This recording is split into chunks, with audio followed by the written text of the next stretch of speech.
Open session. Reconvene the open session of the Albany Unified School District Board of Education meeting for April 8th, 2014. May I have a roll call, please? Student Board Member Chen. Here. Board Member Rosenbaum. Here. Board Member Lowe. Here. Board Member Black. Here. Vice President Maris. Here. President Knight. Here. And for those who wish to participate, we'll have the Pledge of Allegiance.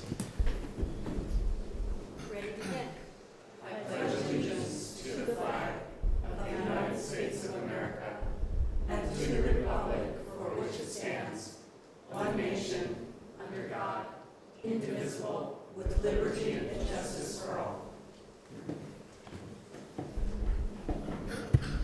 And this evening, the board took two actions in closed session.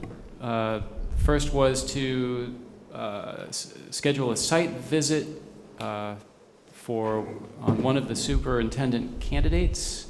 And the second was to call an emergency closed session for Friday at 2:30 in the afternoon at the district office to discuss the superintendent candidates.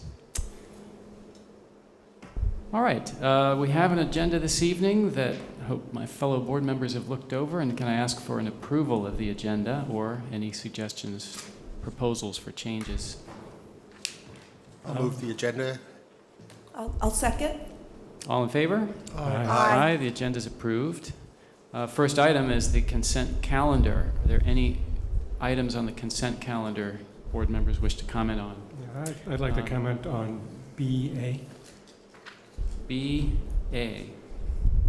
I would as well. Maybe it's the BA. same I comment. expect we'll all have the same comment. Yeah. All right, Pat, And I have a brief question from the warrants. from the warrants, which are down at C, right, business. Great, thanks. And I also had one thing I wanted to add to the minutes, and since that's first in order, I'll just say what that is. Because the minutes that are on here are from our special board conversation on governance. And the minutes provide a lot of details. As we agreed, we wanted everybody to supply any comments that they had on items in the governance handbook that we didn't actually get to, but we didn't discuss all of these. And I just wanted to add a line that makes it clear that we didn't discuss every item that's listed here in the minutes. Good idea. So I was just going to add the sentence, although not enough time was available to discuss all of these comments, the board agreed that members could submit additional comments for consideration at a future meeting. And so My that's what comment this is missing. And yours is missing? I can live without it. Yeah, Well, yeah. It's on tonight, so we'll talk about Right. it tonight. I gave a correction to Jackie's, but we'll talk about it tonight. So. Okay, great. Good. And so, what was that? BA. Who wants to go first, Paul? Well, it's just to note that we have the retirement of Lori Harden in this personnel assignment order, and I know we all feel that she's been beyond excellent as a financial officer for this district. She's seen us through some very hard times, helped keep the district afloat. She gives some of the clearest analyses of the budget. I know when I first got on the board and I looked at that first budget, I said, how can anybody read this? And Lori has made it clear, plain, open, and I just don't know how to thank her enough. Great. She's given the clearest that I've ever seen by far. It's just, and she saved us several times and kept us in check and asked the hard questions and held the hard lines. It was really amazing working with her. So I have a little story to tell about Lori that explains how we have such a good budget. For the triathlon, I asked for a waiver for use of the pool. He said no. She runs a very tight ship, and that's why we're so healthy. So thank you, Lori.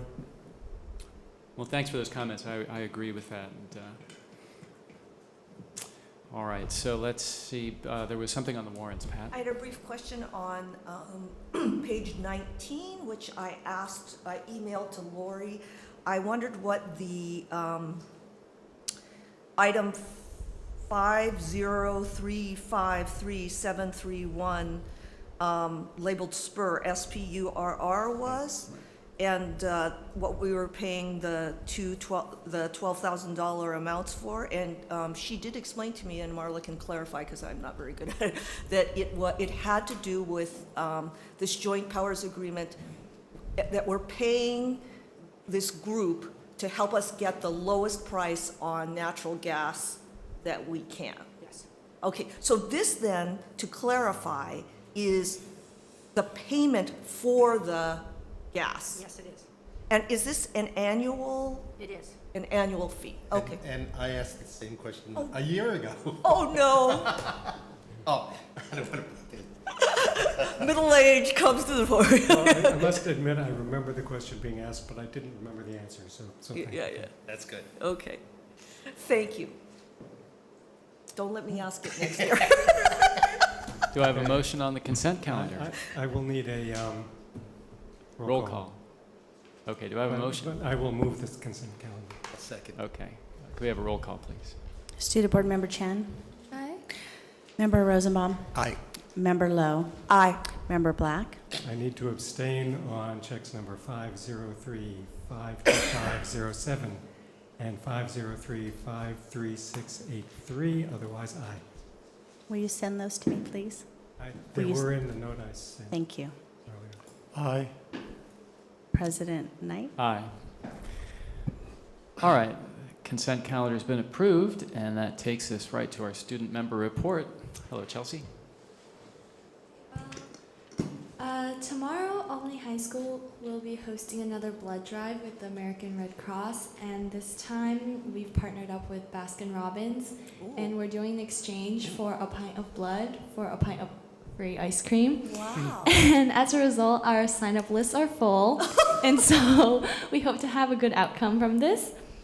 Secondly, Albany High recently finished its 2-week-long Golden Sneaker Contest, and we saved a total of 7,057 pounds of carbon dioxide emissions, and our winning class was Ms. Risk's physics class, and they had a total participation rate of 87%.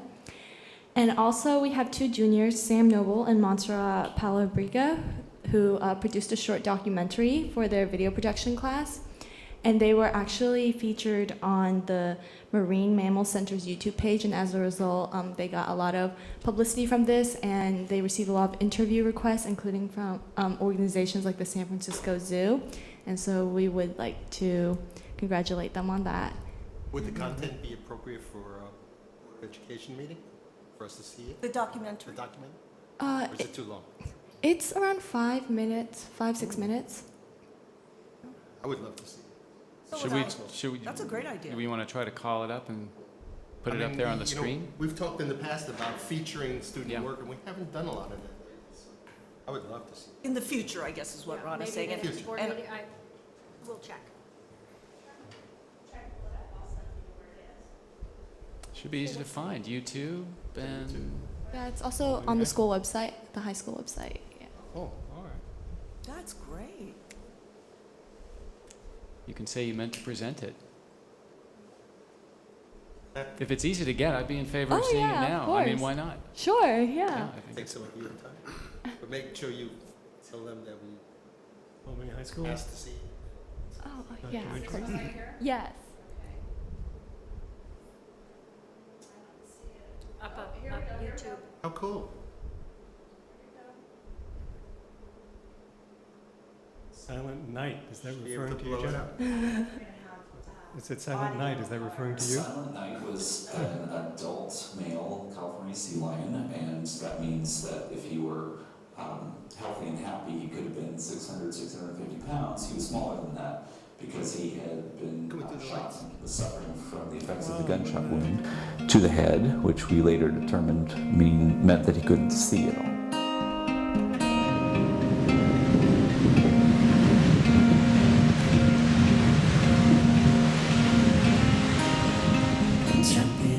The Marine Mammal Center is a rescue and rehabilitation center for marine mammals. We primarily treat pinnipeds, so seals and sea lions. We also have a huge education component. We have outreach programs to schools to teach them about the marine environment.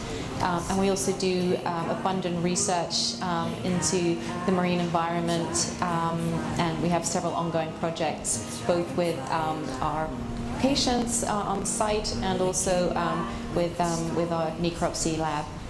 So there's a lot of work to be done here at the center. So we have a system where 14 different shifts of volunteers come in, one during the day and one during the night for every day of the week. And that same group of volunteers comes every week, week after week, year after year.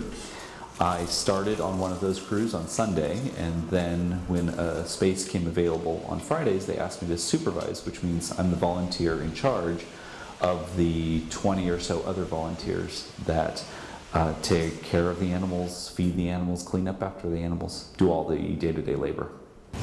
So Silent Night was a patient with us here for quite some time. He was actually on site for 6 months with us. Initially we thought that he might be able to be returned to the wild. We thought he might regain sight in his left eye. Sadly, that wasn't the case. The damage was too severe that he actually couldn't see out of both eyes. We as volunteers started taking care of him from day to day, which meant feeding him, administering whatever medicine they asked us to give him, which for an animal with a gunshot wound would be pain relievers, often steroids to reduce swelling, inflammation. He had a bad abscess, which is an infection under the skin from the gunshot.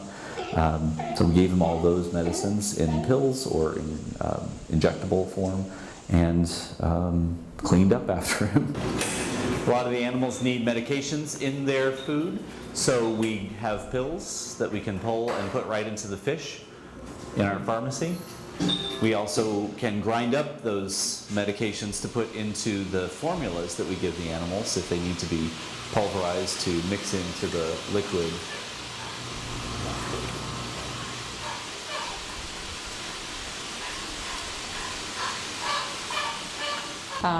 So we started to prepare him for a life of captivity. So the veterinary staff actually started to train Silent Night with hand feeds so that he would get used to people and to being in a different kind of environment. So because of his blindness, they knew that they would not be able to re-release him into the wild, so they started looking for a home for him.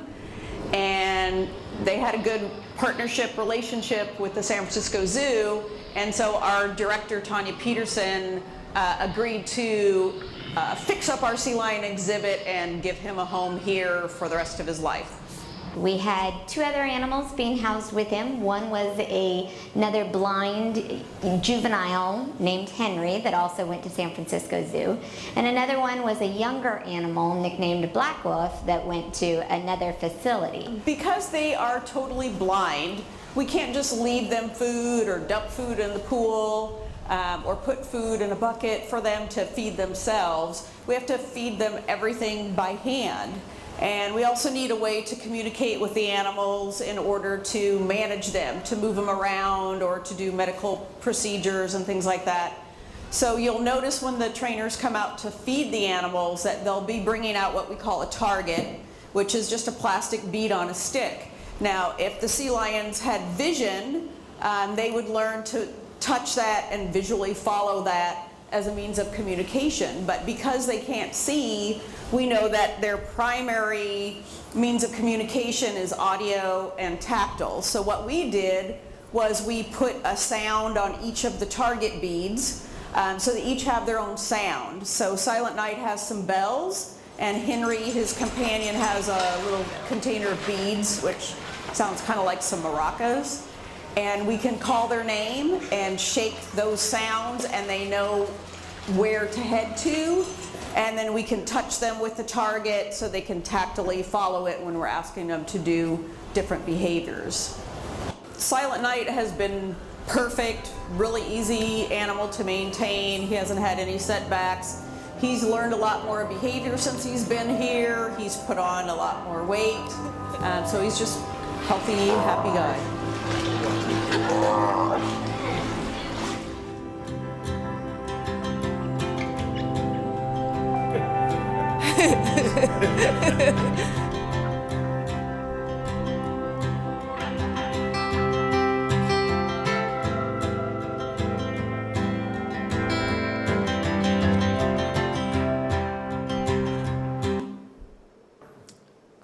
Thank you, yay.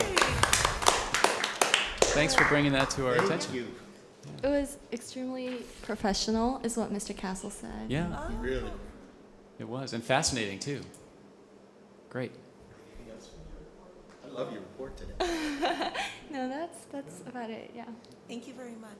Thank you. Thank you.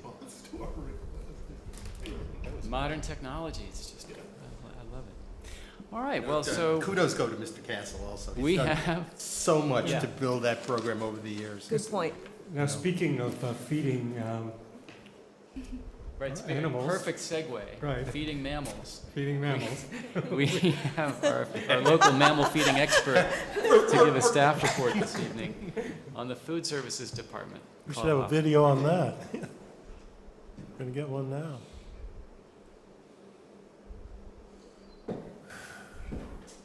Well, good evening. Thank you for giving me the opportunity to present to you tonight, give a little update on the food services. The slide you're seeing here is a group of kindergartners in Maggie Shepard's class. They actually grew this lettuce, and then we put it on the salad bar that day. And in food services, I've been trying to make a connection with the gardens, and so we have, since I've been here, food services has been instrumental in getting a garden in an ACC, which some of you have seen. That's our production garden. There's a new garden at Ocean View that is for the kindergartners and first graders. There's a garden at the transitional class at McGregor. And I think that's all the new gardens we have. I try to encourage the teachers to grow produce and then allow me to use it on the salad bars so the kids can make a connection between the classroom, the garden, and the lunchroom. A lot of, for instance, Ms. Shepard told me that about 10% of her kids will eat salad on any given day, and about 75% of them ate salad that day because they grew it.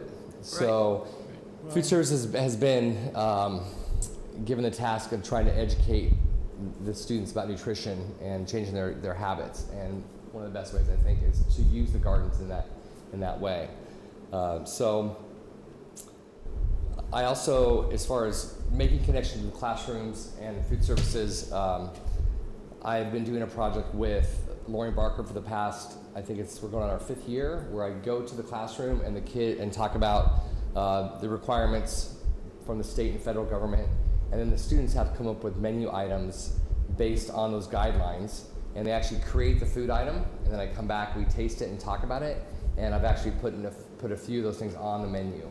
Is that right? And it's a great opportunity for me to go and get the students' ear, because they have perceptions about what food service is and why we do certain things, and it really turns on a light bulb for them. You know, they don't realize what we do and how good the food is.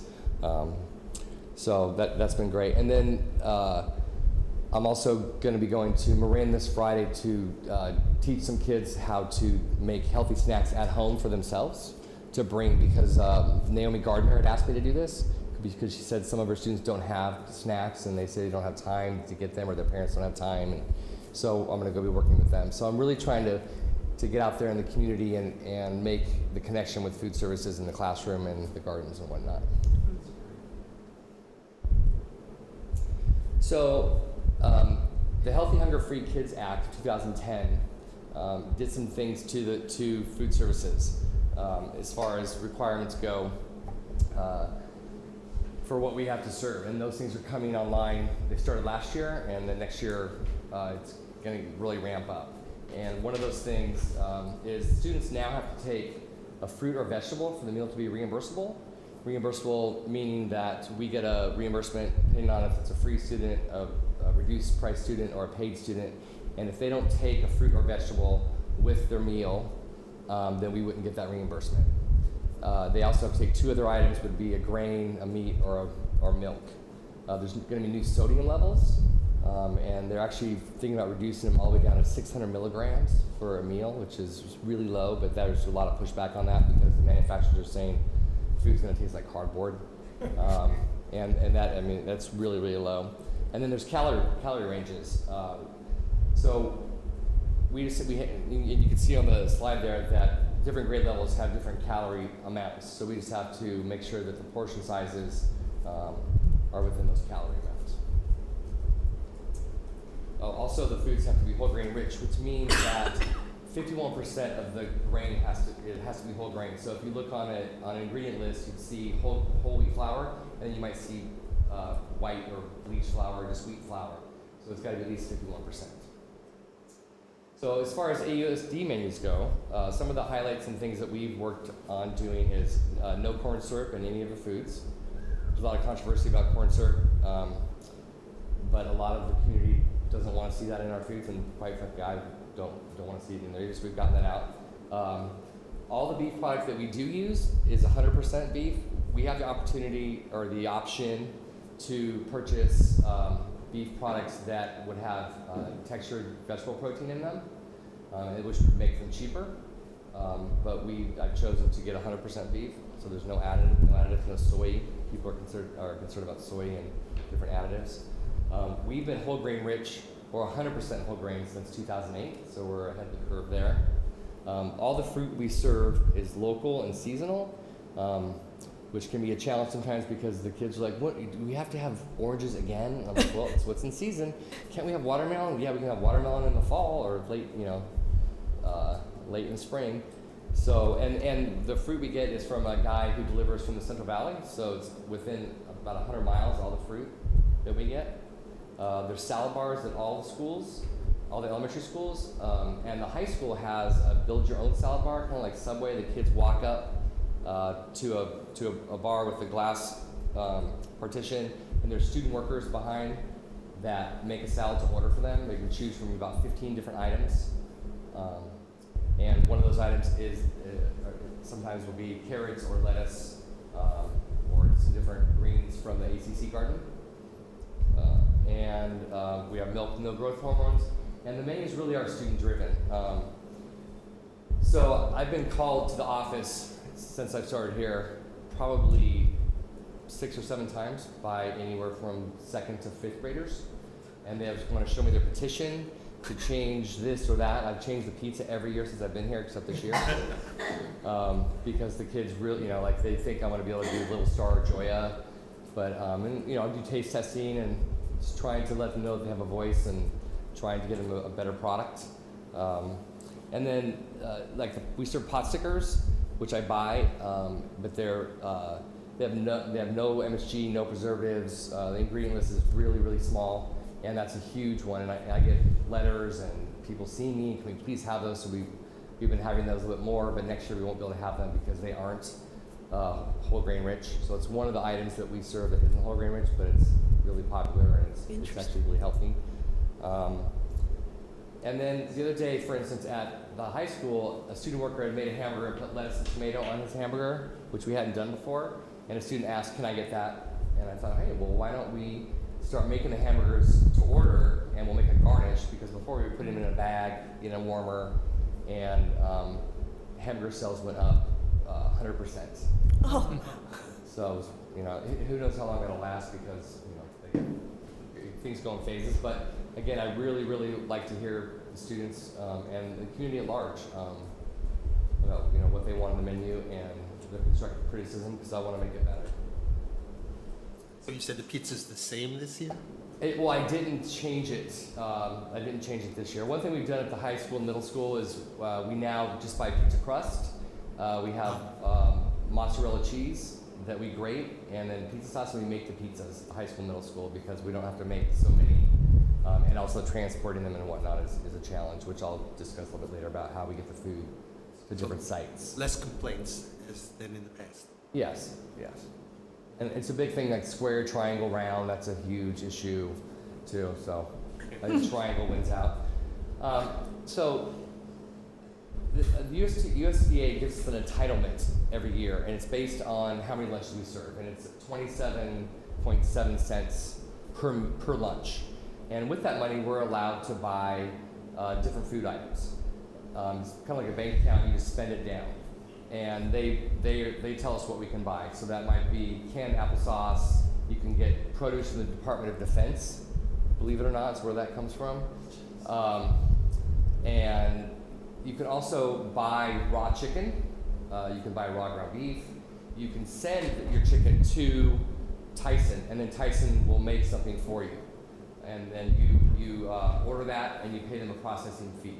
That's one of the things why I started making the pizza, because I could send mozzarella cheese to a company, they can make the pizza, which would cost me about $6 per pizza, but once we started making it, it was about $2.54 a pizza.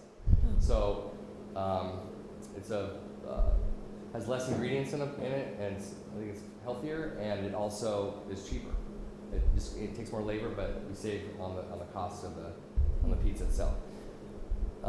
So the brown box items would be anything that you would take in the district. Like, so for instance, I can take in raw ground beef, which we do. We cook it, and we add a spaghetti sauce that we make to that, and we make a bolognese for the spaghetti.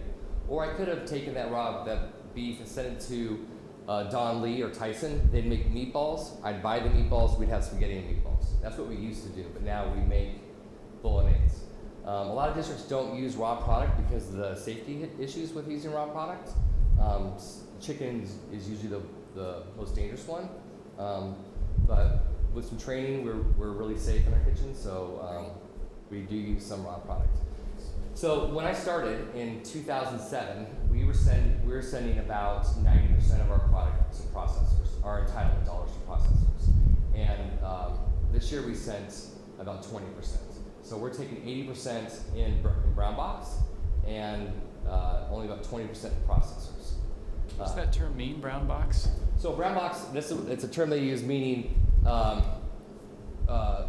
instead of sending chicken to Tyson to make fajita chicken meat for me, I'll just take that fajita chicken meat from USDA right to the district. So I save the processing fee. It's $2.54 to have it delivered.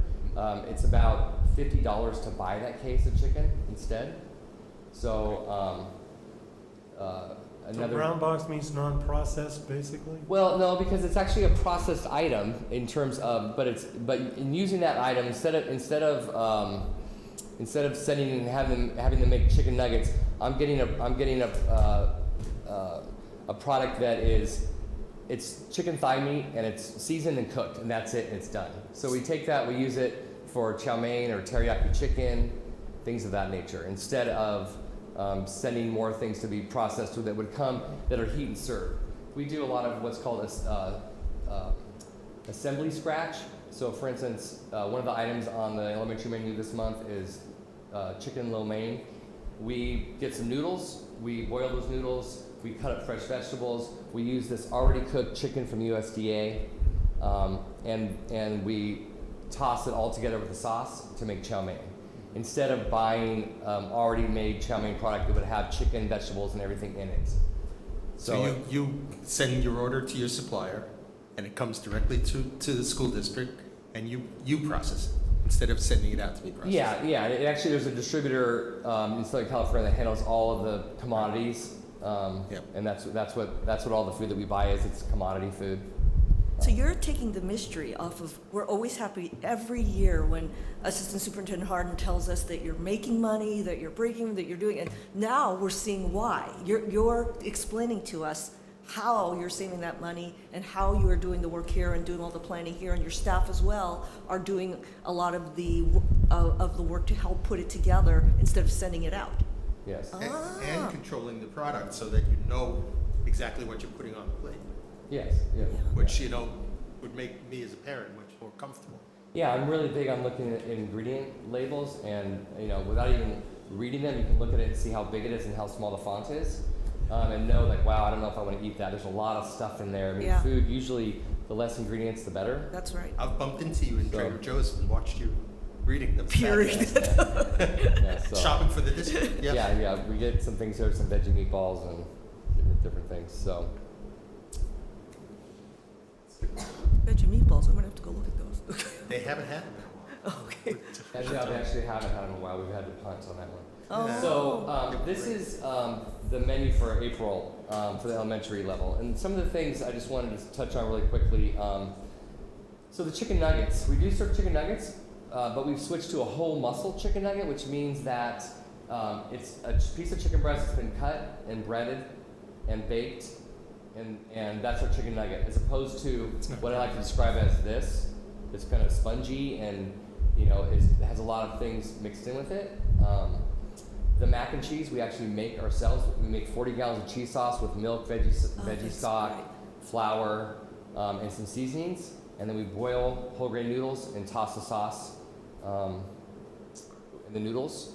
The pizza we discussed, the pasta I discussed with you. The turkey hot dog, I'm looking for a chicken hot dog, which I've found. I have to find a distributor that's nitrate-free, veggie-fed, no hormones. Because I know it's a concern with people with nitrates these days. The nachos is our most popular item, and with the kids, it's the least popular item with the sites and my staff, because it's long lines, it's messy, but it's a scoop of rice, scoop of beans, scoop of chicken, which is chicken breast meat that's been diced up and seasoned, with some chips, and then they have options to grab some things off the salad bar, which makes kind of a taco salad, but nacho sounds better. We boil the beans, we make the rice, we cook the chicken. The kids must love Same with that. the pasta I discussed with you, the bean and cheese burrito. We boil the beans, we roll the burritos in whole wheat tortillas with cheddar cheese. And you know, that's pretty much what we're doing. The grilled cheese sandwich, we use Alvarado organic wheat, sprouted 100% sprouted bread. We use some spray that we spray on the bread with cheese, and we bake them. So we're making the grilled cheese sandwiches. So we're really making an effort to make the food. So what is that cheese? That's spray cheese? No. It's like an oil with a natural butter flavoring. Right. There's actually no cholesterol, no fat in it.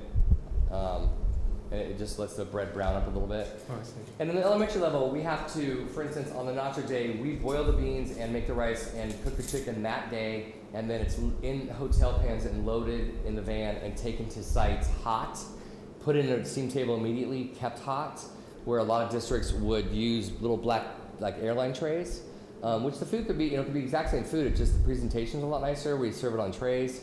And then they zip it up and make it the night before. Since we're a small district, we can do that. We can deliver the food, and whereas a larger district might not be able to do it logistically. So that's how the food in the elementary level gets from one site to another. Is we're making the food and then delivering it out. All the vegetables are cut and prepped that day, and then taken and put in the salad bars, and then it all comes back to the central. Is your cheese locally sourced also? So what was that? Is your cheese locally sourced? No. Because they make great chease in California. I know, and some of those things would be great. I actually called Hearst Ranch to see about grass-fed hot dogs. They're not making them anymore, so we're looking at Adele's also, which is made here. So I'm trying to source local things as much as I can, but sometimes it's cost prohibitive. I can imagine. I'd never heard of sun butter before I saw this menu. I had to look it up. Yeah, that was something, again, the kids had asked about, could we have an alternative? Because there's a lot of kids the free kids and paid kids and reduced kids, that they eat school lunch every day out of necessity or out of convenience or whatever it might be, and they may not like the thing that we're serving. And it's a lot of districts will have, I don't know how they do this, they have like 5 choices on the menu, but then you set yourself up for having a student being disappointed, not getting what they want. So that's an alternative for them, and it's sunflower seed butter because we're nut free, so it'll make sure there's no allergies. And the kids like it? Yeah, they like it a lot, and we use the Alvarado Street organic bread for that as well. So how many students, what percentage eat your lunches? How many bring their lunch? We probably serve about 33% a day of this district. We do The rest of them bring their... 1,100 lunches a day. Well, a lot of it's the high school. We have open campus, as you know, so a lot of kids That's true, they they don't bring go their to lunch. They walk off campus Solano and or buy their San lunch. Pablo. Yeah. So The elementary schools, so it's pretty. Elementary school, it's higher. Like for instance, today we served 230 at Marin, over 300 at Ocean View, and Cornell's our lowest school. And last year Marin was our lowest school, and Cornell's a lot higher, and it does this, but Ocean View is always the highest. And the cost? I've watched the kids at Marin line up in Ocean View. It's The cost for the meals? The cost to prepare the meals? Or how much do they pay for the meals? How much does the student pay? Elementary is $350, and the secondary schools are $375. And a reduced student pays 40 cents. So you're somewhat competitive with Solano and San Pablo? Well, we are, except for the fact that they don't appreciate milk and fruit and vegetables a lot of times. They want like another piece of pizza or the giant burrito, which they'd rather have that. So when I talk to students that don't get enough to eat, and I ask them, "What do you drink the milk? Do you eat the fruit? Do you eat the vegetables?" Usually the answer is no. When they're not getting enough to eat, but there's a lot of kids that take, and I praise them and applaud them when I see them taking all the items. So, and this is the menu for the middle school, high school, and we this menu is cycled, so it stays this way. The bottom row changes every week, again, most all the stuff we're making. You see the salad bar, sandwich bar. There's also a sandwich bar at the high school where the kids can walk up, and we have a wheat roll we buy from a Jora Bakery, which is in Richmond, and they can choose turkey, ham, or baked hickory smoked tofu from Tofu U in Berkeley for the vegetarians, because we got a lot of requests from the vegetarians to have more options. So, and they have quite a selection of things to put on their sandwich as well. So they get sandwiches made to order, and then again we have the salad bar, and then the pork burrito. We actually have pork shoulder that I braise and shred up and add a verde sauce to, and we roll those burritos. So we do have some things that we do buy and we serve, but with the staff, the equipment, and whatnot, we can't do it all from scratch. But we're trying to get there little by little. So. Questions? I know the Wellness Committee is focusing on nutrition this year. Do you have any kind of insights as to what we might be seeing for that committee? Most recently, they were really discussing trying to talk to the sites about parties and snacks and following the federal and state guidelines. For instance, bake sales after school at the high school, things of this nature, just trying to make sure that we're compliant with that. Also with the new Healthy Hunger Free Kids Act, there's new regulations for wellness policies where a district has to promote nutrition within the district, also promote nutrition education, also have a designated person at the sites who ensures that that the wellness policy is being met. So we're looking at the wellness policy now because it also needs to be updated. There's some things that we have in there that were based on state and federal guidelines that have changed. So we need to update those, and we'll bring those to the board to have that policy updated. So. But we're in pretty good shape relative to the regulations. Oh yes, yeah, Albany was way ahead of the curve. When I first started here, they were allowed to serve Gatorade, for instance. Like you couldn't serve a beverage that had added sugar, but you could serve Gatorade for some reason because it was an electrolyte replacement drink, I believe. But the wellness policy that was in place when I started, that was created by a committee of parents, I think, and school staff, they said no enhanced waters, no Gatorade. So we're ahead of the curve. We're even further. California's ahead of the state guidelines are ahead of federal guidelines, and now federal guidelines are kind of matching the state guidelines. But Albany was even further, and now states matching more of some of Albany's guidelines. But it's just a matter of percentages. There was a regulation about fat, but they no longer restrict how much fat. It's more about calories and saturated fat. So are we considering obesity rates at all? Are we looking at in the district? Yeah. Not really. Good. I think that's a mistake. They're not going to get fat on the number of calories. No. Well, if you look at our physical fitness statistics relative to the state, I think we're looking pretty good. Yeah. Did you have a question? I did. Well, first I wanted to thank you for balancing good food and good health with the economy. I'm always so impressed every time we get a report that you are either making money for us, which seems nearly impossible when you have all these limitations, or breaking even or whatever. So that's wonderful.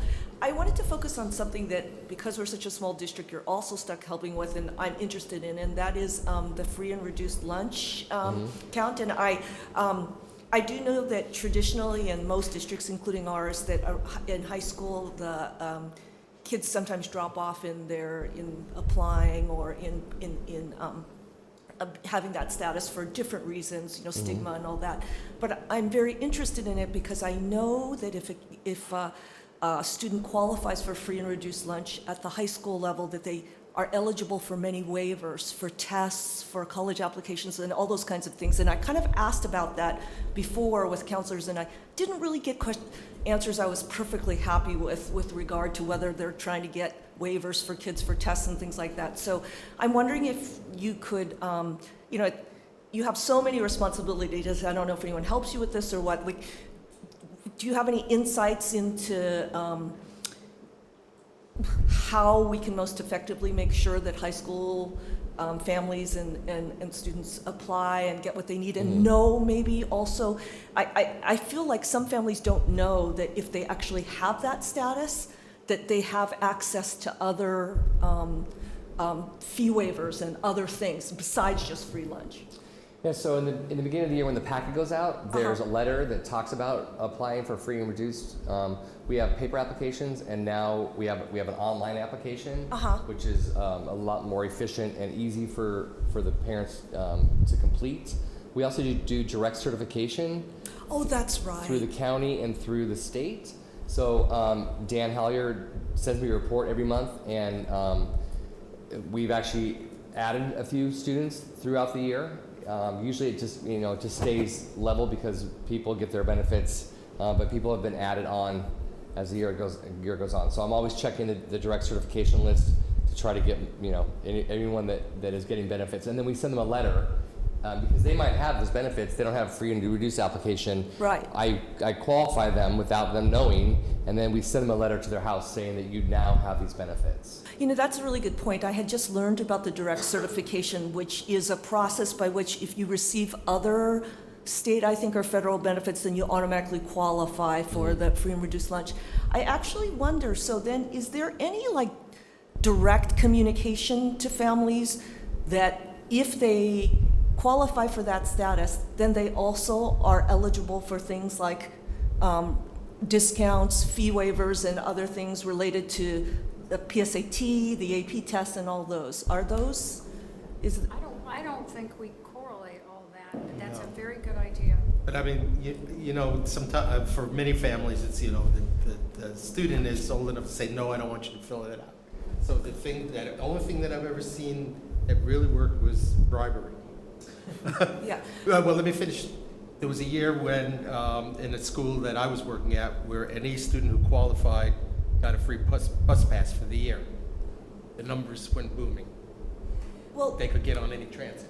I've spoken to students who asked me about the AP fees and how much they were, whether they would have to pay them full price, and I wondered if there had been any outreach with regard to the connection between those things. Thank you so much. I mean, it sounds like you're doing a great job because the direct certification link is great. Just something We'll pass that along and make sure that there's a direct connection that we make from our free and reduced count and our counselors. Because it sounds like he's doing a great job making sure that the free and reduced count at the high school, whether the young person chooses to use it or not, but you have the list. So that's great. Well, only about 48% of the people that qualify for free and reduced eat lunch every day. Right. Which was surprising for me. But if their families knew that they could qualify for a discount on an AP test or something like that, that's not something that's necessarily public. You could just do that privately. So, thank you. Although that's a limited number of students, but unfortunately. But I think the thing that's really important is that the fact that we're making money is because of the quality of the program you've put together.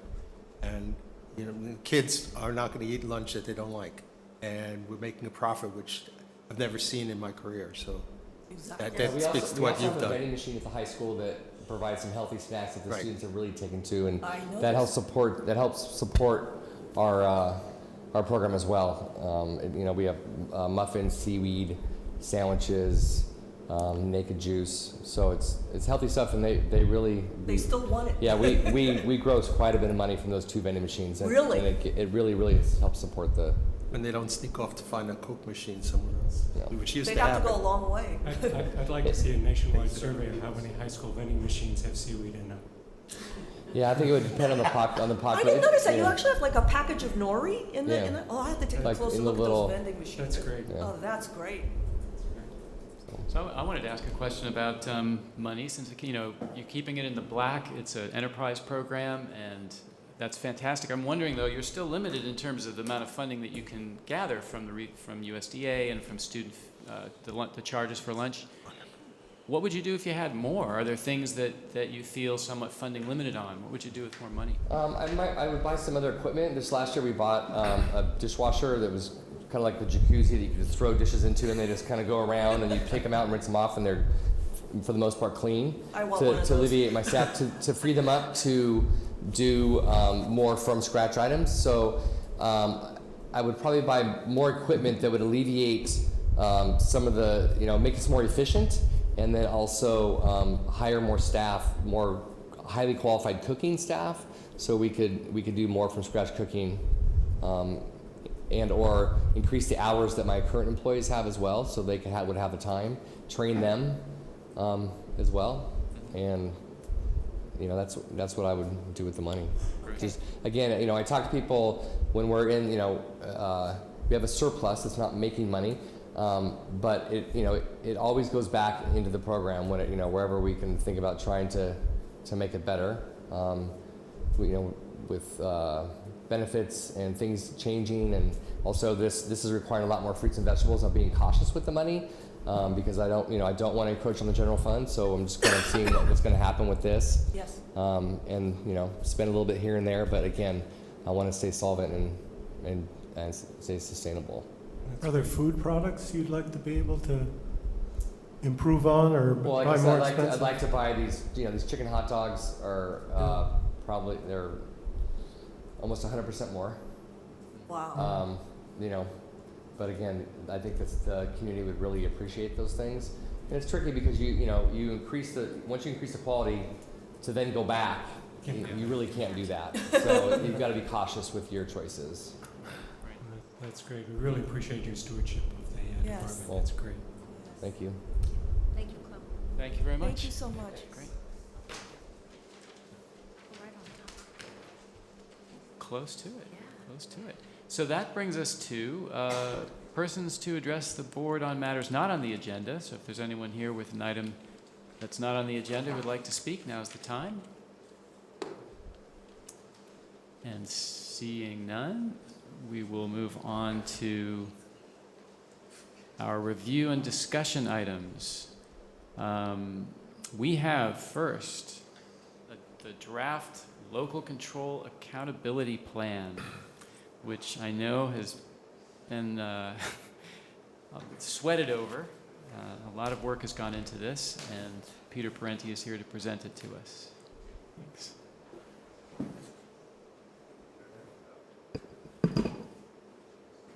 Check. Can you hear me? Good. My name is Peter Parenti. I'm the Director of Curriculum and Instruction for Albany Unified School District, and I'm here tonight to present a first draft of the Local Control Accountability Plan. I'm going to switch over the screen, Jackie, to this display. Would be this button here. So, appreciate the comment. Certainly something sweating over. I feel like I'm training for a marathon though, and I've just gotten started. We are in a process here where we're learning as we go, or working as we go, and in fact, it's like a moving target. So a few things are changing in the ways that the state or the county offices are asking and directing me to roll things out. Tonight, however, I have a first draft plan, and I'm going to walk through just kind of the structure of the plan and a few highlights, and then welcome your questions. The first draft is, really want to open up by saying that the template from the state is very complex. You've got the template in your board packets. There's a template in the public record and up on the website. There is an expectation to demonstrate a 3-year projection on each goal and then on each action, and that's new for us in our local planning requirements. And the third thing I want to reiterate here is there are lots of boxes, lots of room for confusion, and so as we go through the next few slides, we'll just refer to the plan as you review through.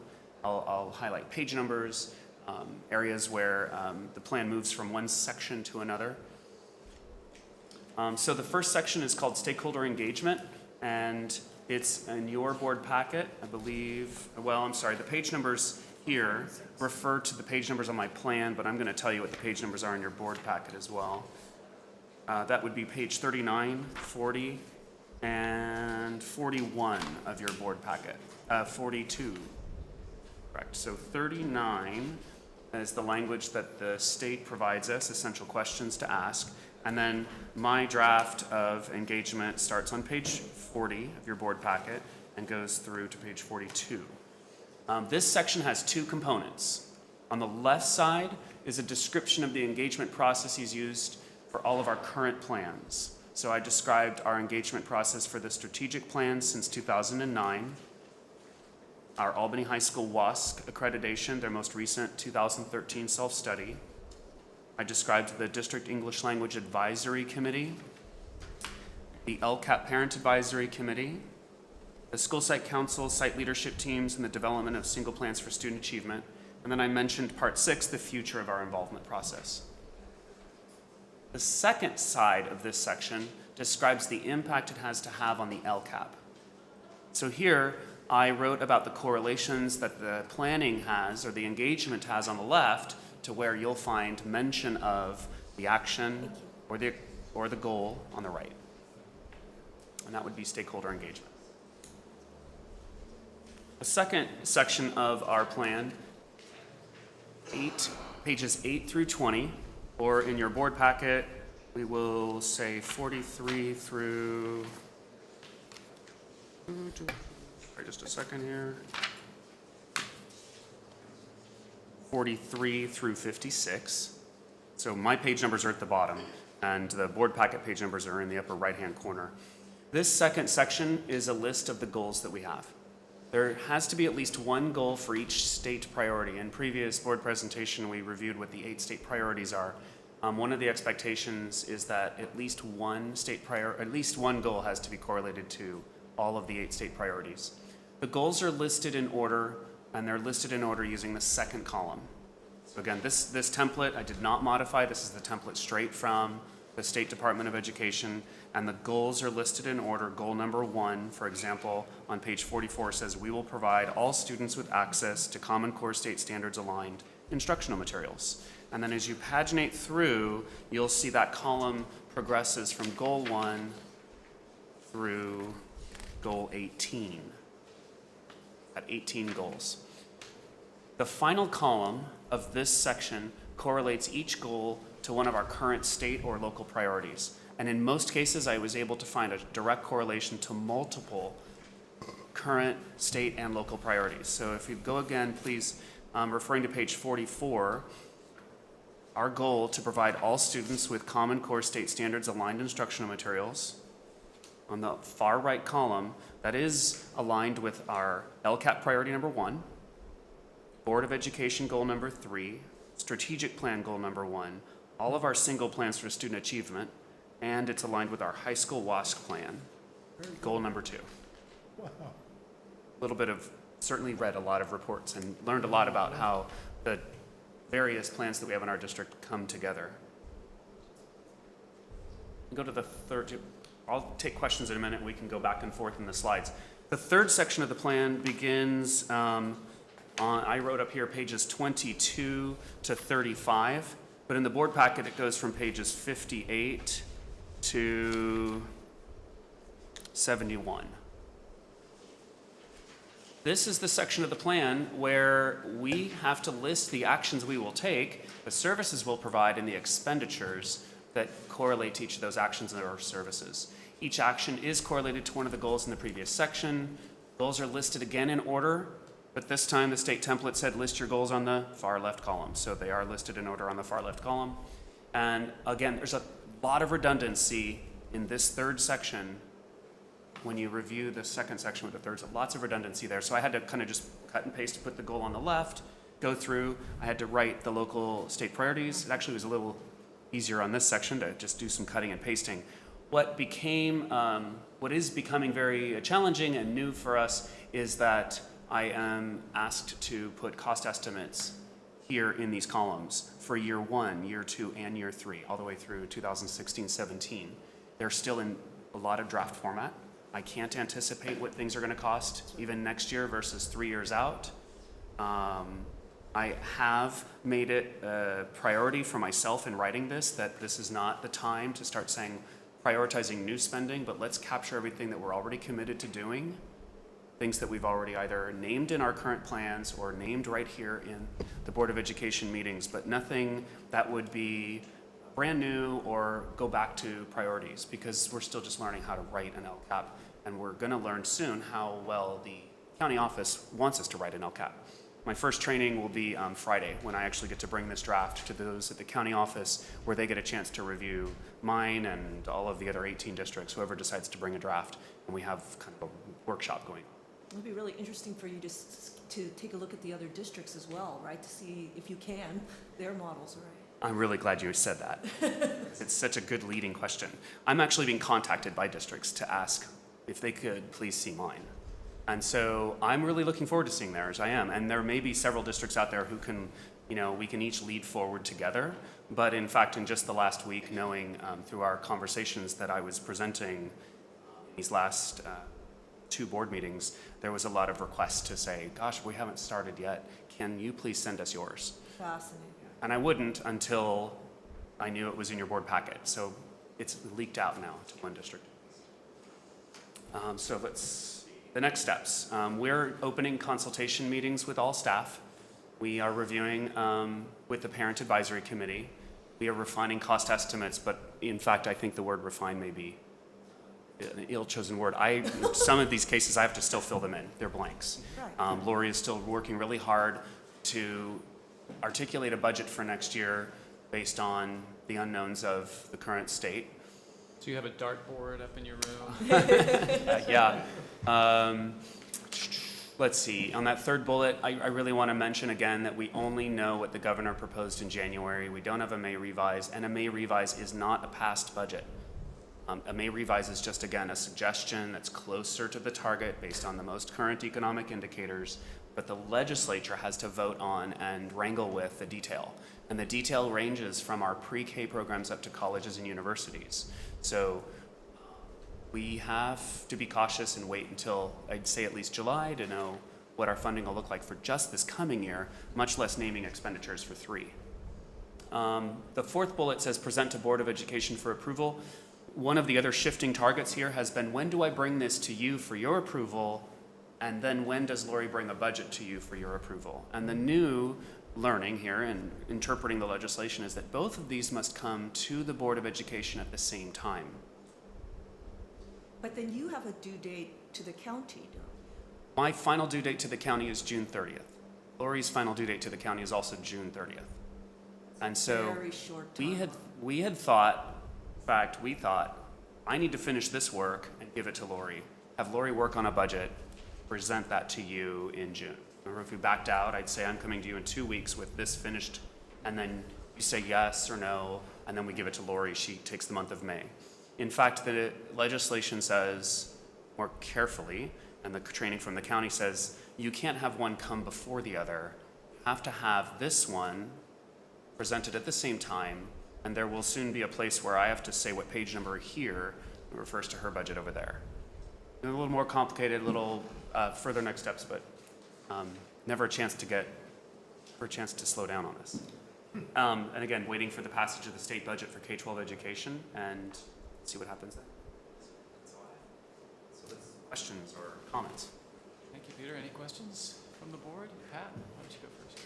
So poor Peter, I gave him a very large series of questions, but I went through it and I'm going to ask the ones that I think would be useful for the public and for the rest of the board members. So I actually am just going to ask you a selected few. Okay. Okay, so on page 49, the LCAP makes reference to capstone, to the idea of capstone assignments. And I asked Peter if he would please define capstone and explain why it makes sense to focus upon capstone assignments to look at achievement and differential achievement in particular among our subgroups. I'm ready. Yeah. Okay, so I'm going to read back what I wrote to you, and then maybe you could open up. I'm going to read it, but so capstone, in quotes, is a term used to describe a project-based learning opportunity. The Common Core state standards in ELA, math, science, and history all include student outcomes related to long-term cross-disciplinary performance. And the examples in Albany include the 8th grade iSearch and the 9th grade renewal debates. The types of projects incorporate student interests, research, collaboration, writing, speaking, and more. And the projects have also brought different departments and community members together. For example, in the 8th grade iSearch, I know we solicit at least 60 volunteer coaches who are highly trained, and that brings a really strong community voice to the work that students do. We feel these projects are worth measuring. We've never been asked to measure them before. I'm very excited about that. We've always been asked to just measure and report to the state and the federal government on statistical standardized tests. Norm reference tests.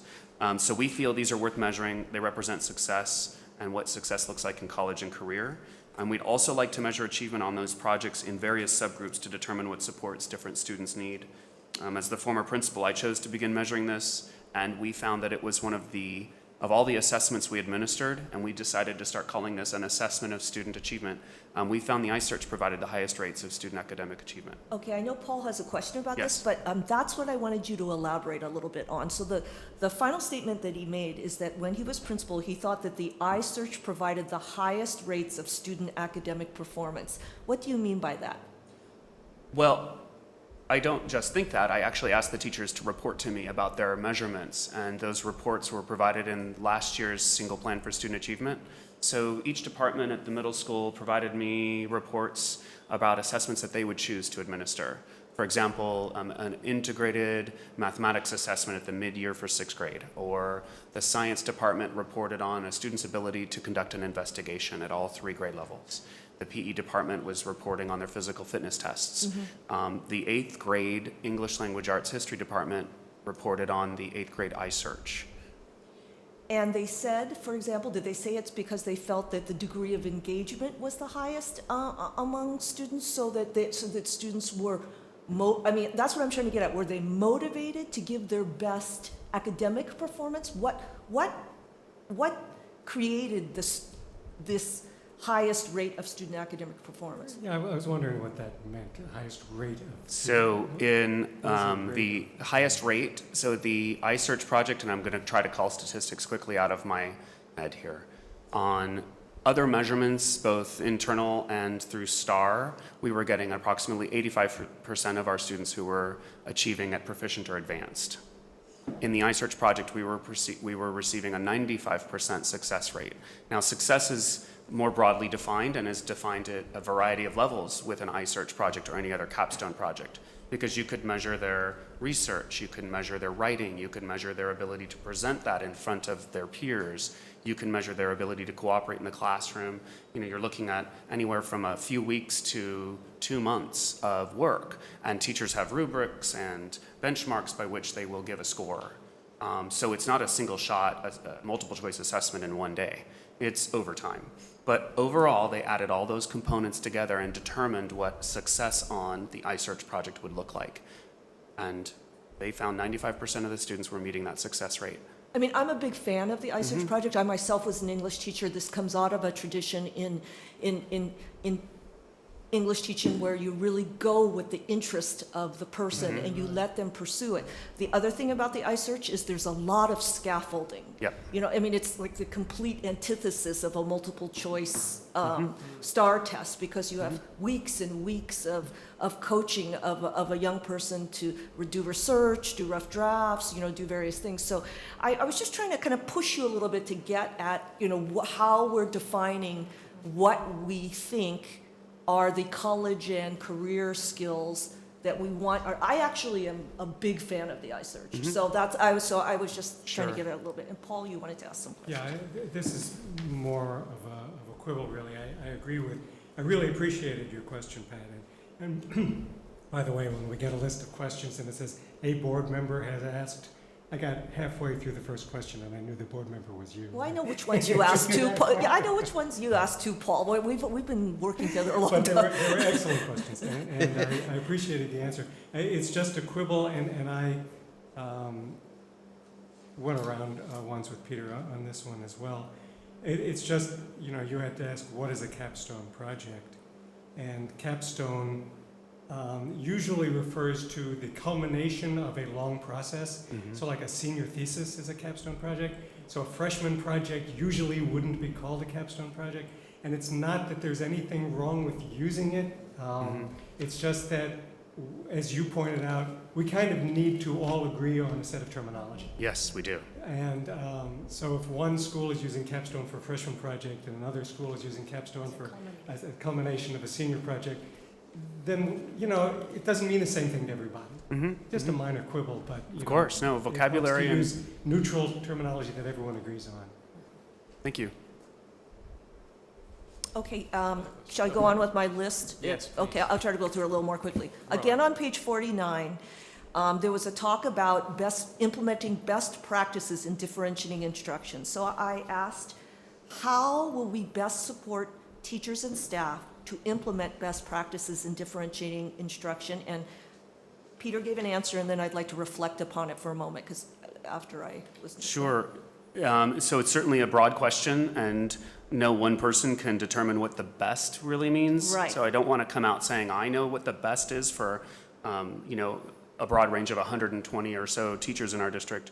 How do we support teachers and staff to implement best practices? And there's a wide variety of ways to support them.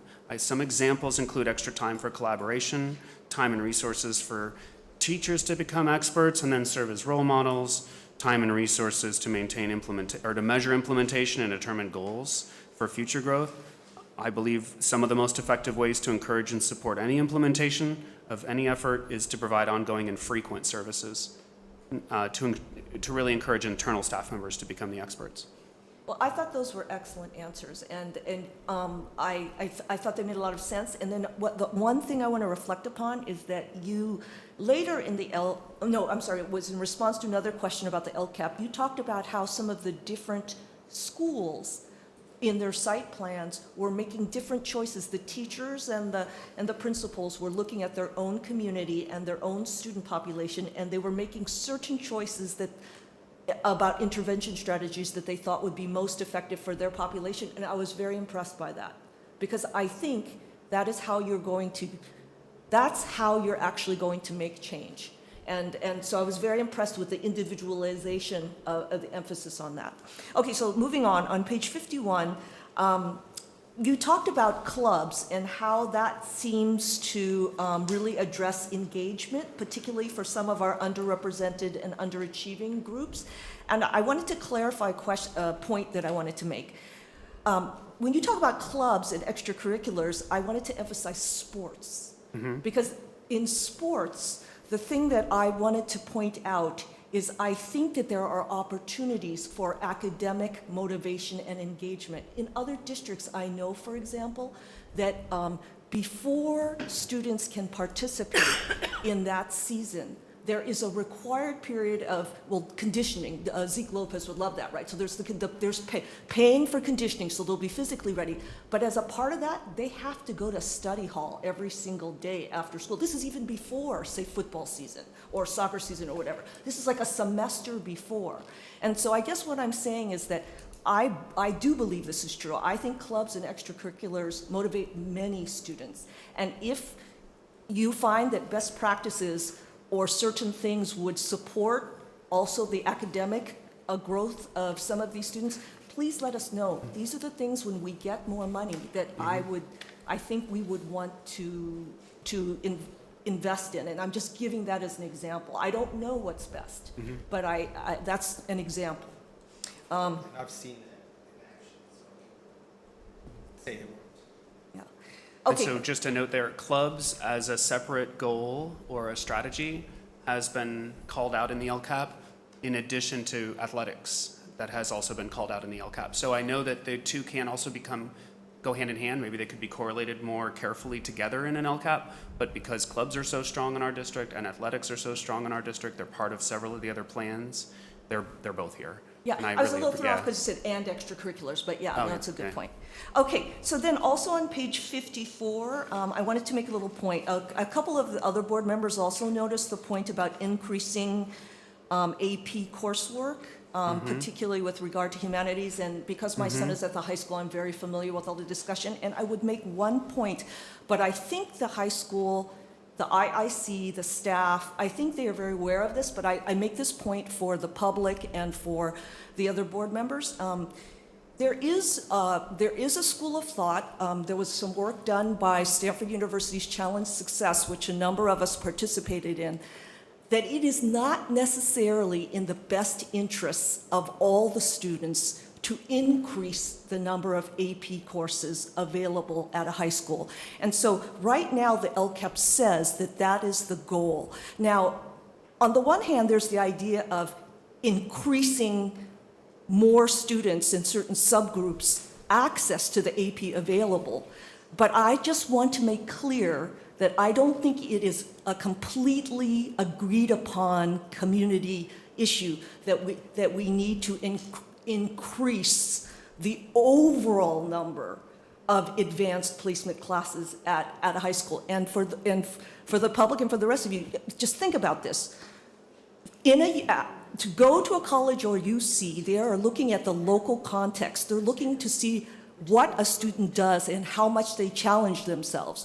Well, if you add more advanced placement classes to the docket, that means certain students, to challenge themselves, will have to work extremely hard, perhaps harder.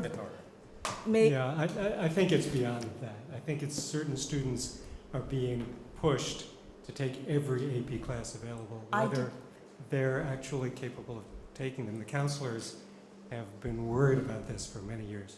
Anyway, so I know that there's discussion and agreement, and my fellow board members, I just wanted to point that out because of the way it's phrased in the LCAP. But, and I mean, the issue, is accessibility, just like you said. Is giving access to more students to the highest level courses. Right, there's definitely, it goes hand in hand with a much paid attention to debate right now that we have an inequitable access of various students into AP coursework. And we're called to address that inequity. And one of the strategies can be to increase the master schedule so that there's more access, in addition to more supports. With the high school names it in their school site plan and in their WASC. And we've done that in the past, particularly increasing the number of sections of AP biology. Yeah, I can Yeah, see that. and beyond access, as you just acknowledged when you said, and support, first, the access has to be there. Then the students have to be encouraged to take the classes. And then they have to have sufficient support so that they succeed in the classes. Right. So there's a lot more to it than just having more more classes available. Well, the comforting piece is that the Equal Opportunity Schools Grant, the work that the high school has pursued in the last year, has really called out those other strategies that need to be in place. It's not just about helping them meet the prerequisites. So many kids get lost even before they get to high school on prerequisites. Exactly. But even individuals are named as students who could succeed. Staff are surveyed about what those kids should have in place. Prerequisites and success in academic prerequisites is not number one, but it's support and encouragement and knowledge and information. What ends up happening on the other side of this, though, is completely inequitable. If a child takes an AP course and then successfully passes an AP exam, they get a direct benefit when they start freshman in college. They get a financial benefit for a course they don't have to pay for at university, and they get a head start on a sophomore level class, like in math or English or science. And what's been happening is that we're not able to recognize parity amongst all our subgroups for that access. Yeah, I think it goes beyond that because we don't have the data. We don't really know. But I think when we do start to collect the data and see not only how many of our students are getting into four-year institutions, but how many are actually graduating, I'm pretty confident we'll find that the kids who took more AP classes are graduating in higher numbers as well, because they're more prepared for college when they start. So I think it's really important to close that gap. Absolutely. One of the latest College Board reports shows actually that underrepresented groups traditionally in advanced placement are actually, there has been an increasing trend upwards nationally and in California of these groups. So I mean, I kind of feel like I would like to see Albany's statistics, because we could be lagging behind, because there has been quite a rise in, so that's good. Okay, one last thing and then I'll shut up. So my last one was page 55, where they talk about adoption. Okay, those of us who have been in education a long time, adoption of textbooks. We look at textbooks, we buy expensive textbooks, blah, blah, blah. But these are new times. So I asked Peter, I've heard from more than one source that the purchased materials available are so-so, and of course expensive, because those textbook writers have us over a barrel. I've also heard that other states have begun developing some wonderful free resources online, and now with the advent of organizations like Khan Academy, there are a lot of free resources with very good content. So my question was, are we looking into any of these alternatives, not only for cost effectiveness, but because there are so many good resources? But of course, it's a barrel of worms, right? I mean, how are the teachers going to get access to them? How are they going to judge their quality? Blah, blah, blah. So yes, we are exploring materials that come from a variety of sources, and the publishers have the advantage on this. They are able to repackage their old materials with new covers. They have publishing clearinghouses. They have sales and marketing departments that are geared towards just making sales. They understand contracts with districts over the long term. They know how to bait and switch. Our more public-sourced curriculum materials don't come at it with that nice approach, but they do come at it from a grassroots, ground up, using Common Core state standards.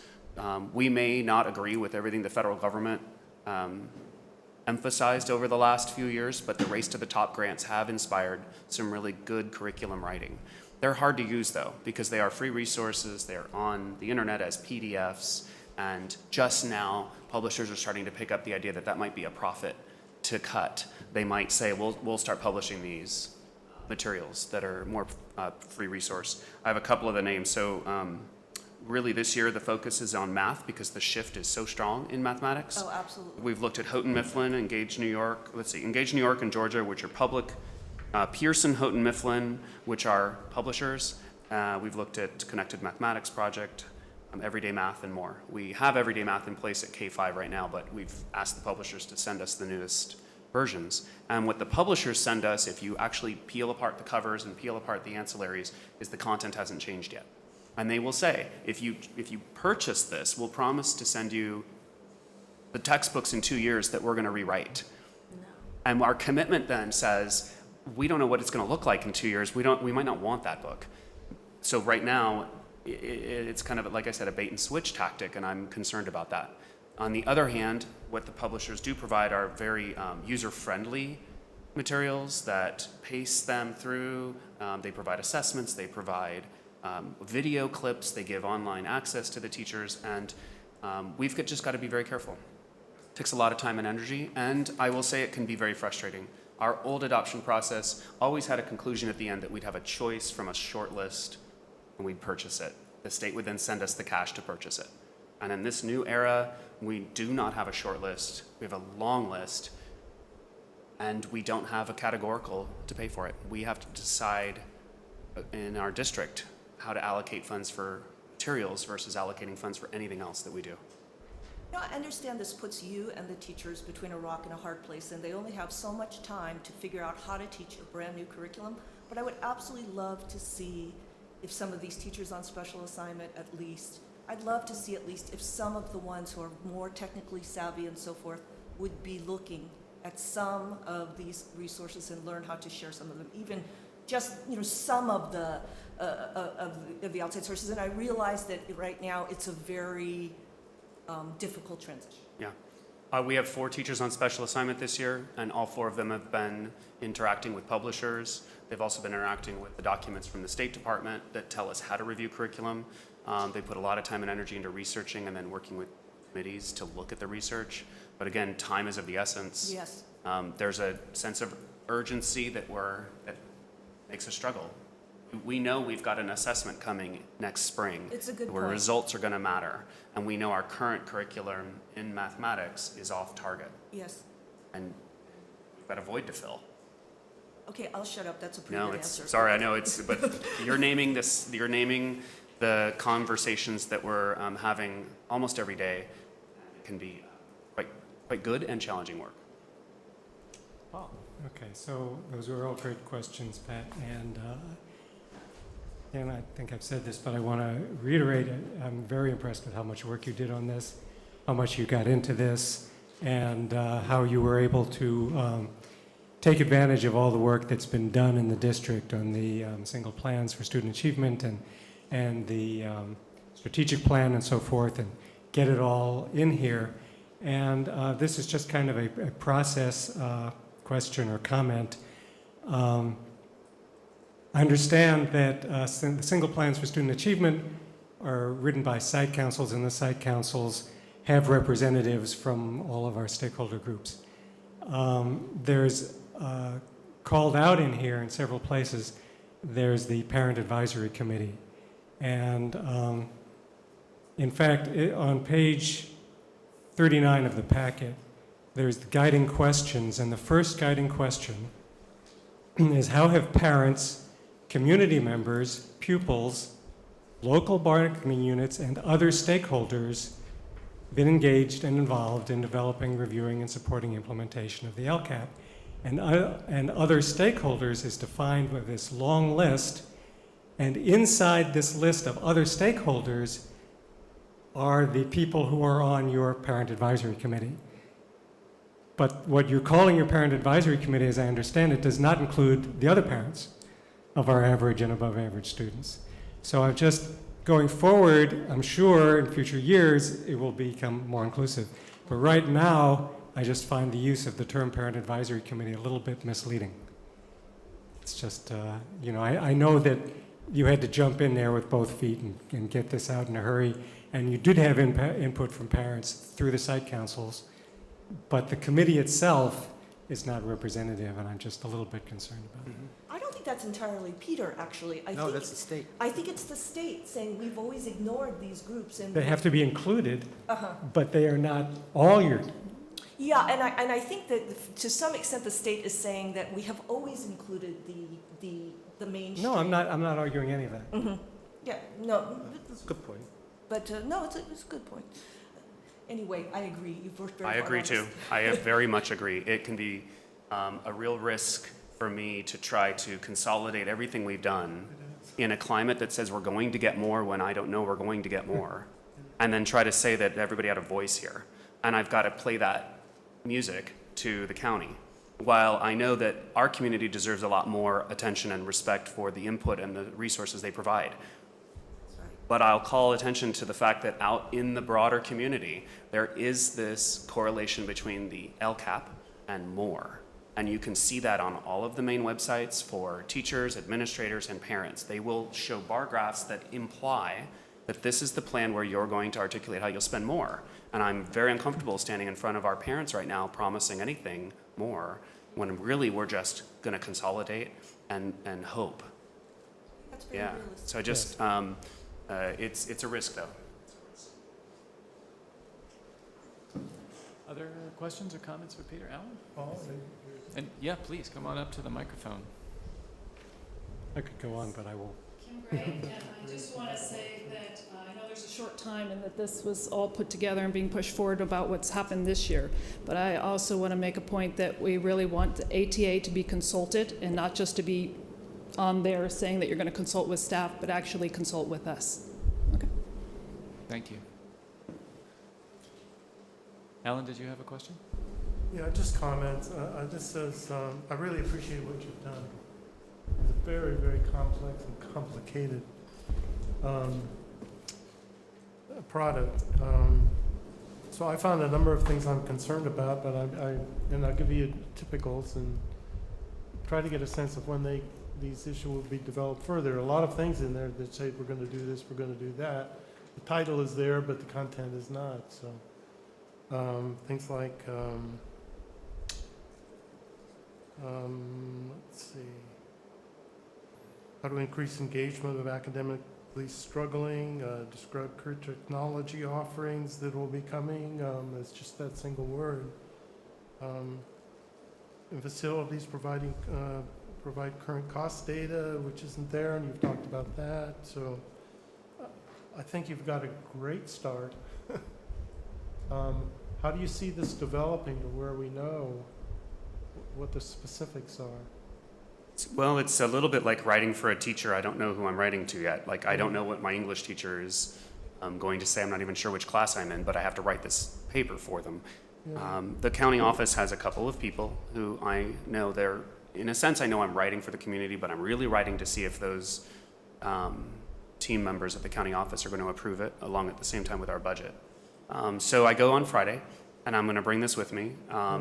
I'm going to ask for a lot of feedback and advice, but it's a workshop style, and I'm not sure they're in the same place that we are. I mean, this legislation has impacted the county offices as quickly as it has us. And so looking for their feedback, there's a series, 3 more dates that they're providing for input and feedback before we have to turn it in. So roughly when are those dates? Friday this week. Yeah. I think there are 2 in May. 1 or 2 in May. And it depends too, sometimes the county calls these special workshops together and the curriculum and instruction directors can't attend all of them. We've already got 1 regularly scheduled meeting a month, and when they call special things together, like they have for smarter balanced assessments or Common Core implementation or all of these other big issues this year, not all of us can attend. And so if that's the result they get, they might even cancel one, but we'll find out. So how close do you think we are already in our services to students, the instructional curriculum, to meeting these new core curriculum? We named this year as stuff we're doing already. Yeah, well, it depends on how we measure that. Some people, I'll say on one extreme, we will know in 18 years if we've done our best job on the new Common Core state standards when our kindergartners graduate. We will know next year if our current students are able to succeed to some level on the new tests. We call this a transition year where we're moving instruction towards the Common Core, and we call next year an implementation year. That's the way it's called out in the state plans as well. Yeah, these are healthy young minds, but I suspect they're still going to be challenged the first couple of years to this whole new method of assessment. Thank you. All right. Any other questions or comments? Anything else from the audience? Well then, thank you very much, Peter, and we'll look forward to further updates as things develop. Oh, I do want to highlight that. The Yes. previous calendar of events that I projected might not come true now if we're expected to bring this to you in tandem with the budget. So my previous calendar said I'll be back in 2 weeks. I doubt it. Doubt it, yeah. You're going to see it in June, along with the budget. June the 1st. The first week in June. Well, no. You're not. You're going to see the budget in the second meeting. in Second June. meeting. Lori said that there's no way she can, matter of fact, she's working on it now. She's just going to totally slough off into Right. retirement. It's just a way Really to- just lays around and Yeah. do nothing. Poor woman. Oh. I am concerned about the second meeting in June. Are we going to have a quorum I'll be, to pass the budget and I'll- the I'll LCAP? be there. I'll be here. You'll be here? so there'll be 3. There'll be 3 of us. Okay, great, thank you. All right. Thank you, Peter.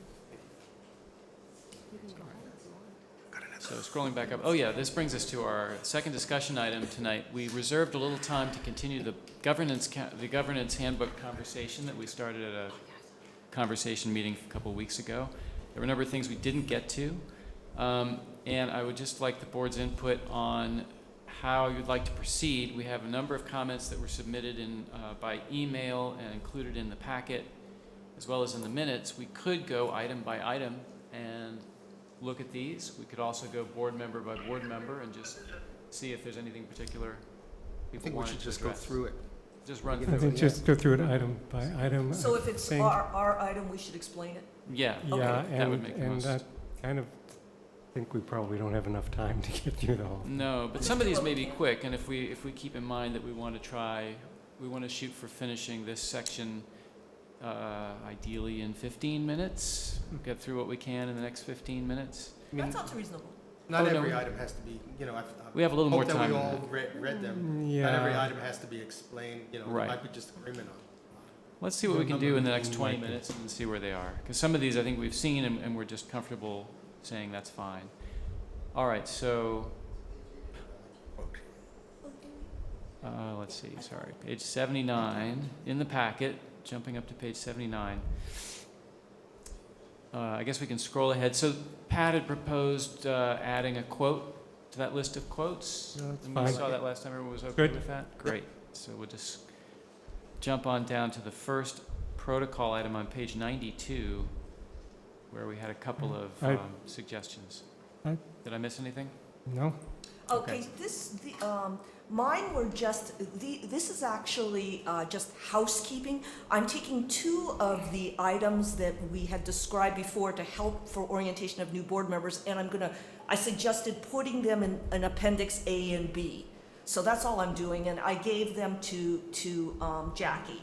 And because they're disappearing online, I can't find them online at the right place, so it's better to just put them in our governance handbook in Appendix A and B. And then I think we discussed this, I had suggested Yeah, we did. these two additional ones, and nobody Right. seemed to have a problem with them, it just seemed to be some logical things. So I think we can move on unless you don't. Okay, well, I just have a very minor comment here, just in terms of wording. Okay, I don't think you need the IE coffee or lunch. That parenthetical statement is kind of... I just copied it directly from another protocol, so you can take it out if you want. Right, Yeah. just end in ceremony period, and that's great. They can figure out for themselves if it's coffee. or That's fine, lunch. that's no problem. I copied it, I cut and pasted right out. That's fine. You can take out that parentheses. then. I did want to discuss your appendix a little bit. Do you want to do that now or when we get to the appendix? No, it's fine. It's just, yeah, go ahead. I really appreciate the material. I think it's great. I think we should collect it and keep it. I don't know if it's appropriate for it to be an appendix because it's an article. It reads like an article. It doesn't read like Yeah, a true. handbook. So I would just make it an attachment or something rather than appendix. I want to keep it around, have it something, but I think we can get more material than that. CSBA must have materials They for new do, board they have members and so extensive forth. guidelines. So I think we should collect a packet to go to every new board member, and this stuff could be part of it. I think it sounds great. Are you volunteering to make that packet? Because I already made this. I'm not. You want to make a packet with these two things? You can. Sure. Okay. We have till next December, right? Oh, okay. Right, by December. yes. Okay, so. But somebody will have to So I remind have me. two items for your packet. You Okay. can add anything. You- in. You Okay. you should remind me, though. Yes, I will. So we should review the packet like in November. Before you were that, retired, yeah. I used to let you shift work off onto me, but see, No, that's fair. Okay. So on the next page, it's item 2, bringing up new ideas or agenda items. And I think Alan wanted to add board members and the public should have the opportunity to bring new ideas. That seems fine. That follows I ed think code, That's so fine. I I, think Yes. it's I think we appropriate. agreed Yeah, that absolutely. was Yes, right. that's good. And then the details are in the protocol. And I guess Paul's question was, it's not a protocol that we necessarily follow, but maybe we should. So should we? So the protocol is, when you want to put something on the agenda, the first thing you do is either go to the superintendent or the board president and just discuss it. Is that Because something- we often just bring it to the board and We superintendent often- comments, which is, we- so right. we've got two opposing Yeah. Right, so, protocols that we right, don't follow. exactly, that was my comment. So do you think we should just get rid of one? We could keep it and try to follow it, or we could just say, well, we don't do this and take it out. I mean, I can see I have a strong feeling. there's an advantage to at least discussing it with the superintendent first, because they may well be able to deal with it immediately without any, by explaining something. So it could be something that doesn't need to come as an agenda item. Although the advantage of doing it in board and superintendent comments is that you're sharing your ideas with the public Mhm. and with the superintendent and board Mhm. We president. could change it from will always be to can be, Can be, or maybe. yeah, as an advisory. I'm good with that. When appropriate. Yeah, that seems okay. All right. Yeah. That's So the first step can be to discuss? Is that what you're saying? Can be, or maybe. I guess may How is about, how about probably may? The first step may be to discuss instead of will always be. just to conform with what we actually do. And then further down, placing it on the agenda, I think we actually, did we agree to this last time? I don't know. So the Yeah. idea, placing it on it shall be placed on a future agenda in a timely manner and in a manner acceptable to the two board members proposing the agenda item. Yeah, So- that last phrase, the manner acceptable to the two board members, kind of bothers me. That could end up just ending up in a raging debate that doesn't Right. forward the agenda item, just causes rancor, right? I would just say in a timely manner. Yeah, I would end it within a That's timely fine, manner. that's good. Is that acceptable to you, Alan? Well, there was only one instance where we had a problem, and what came to the agenda item that came to the board was not the agenda item proposed by the two council members, so. The two Right, school- but of course you can always bring it up again as you did, so. Well, it seems to be a pretty awkward process. But basically, we had a protocol that wasn't followed, so we want to make sure it's followed in the future. Right. Seems reasonable. Right, that's kind of the purpose of this Yeah. statement, to remind people. Yeah, in a timely manner, yeah. Is that okay? In a timely manner. As long as period. people understand what it means, it doesn't have to be Okay. specific. Right. so. Okay. All right, so then we're going on to the next one, 3, agenda questions asked before a board meeting.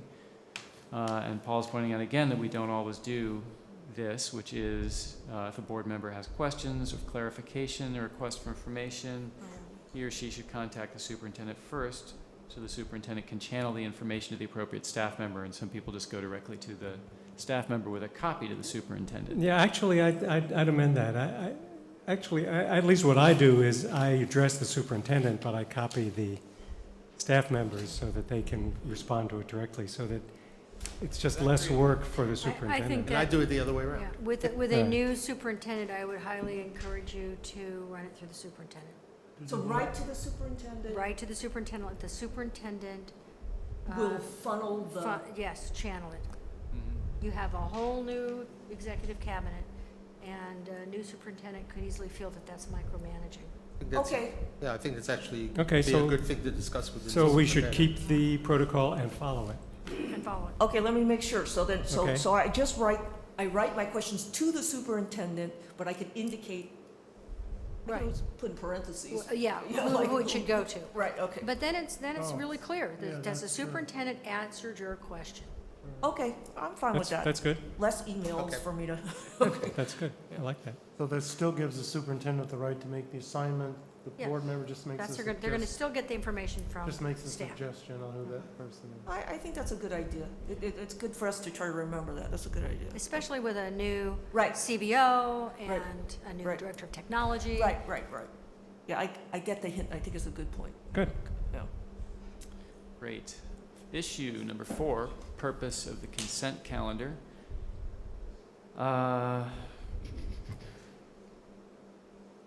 Paul, you wanted to add, can you explain what your, Yeah, The I item you think wanted to that's add? good. We've talked about this before. Which I one? agree.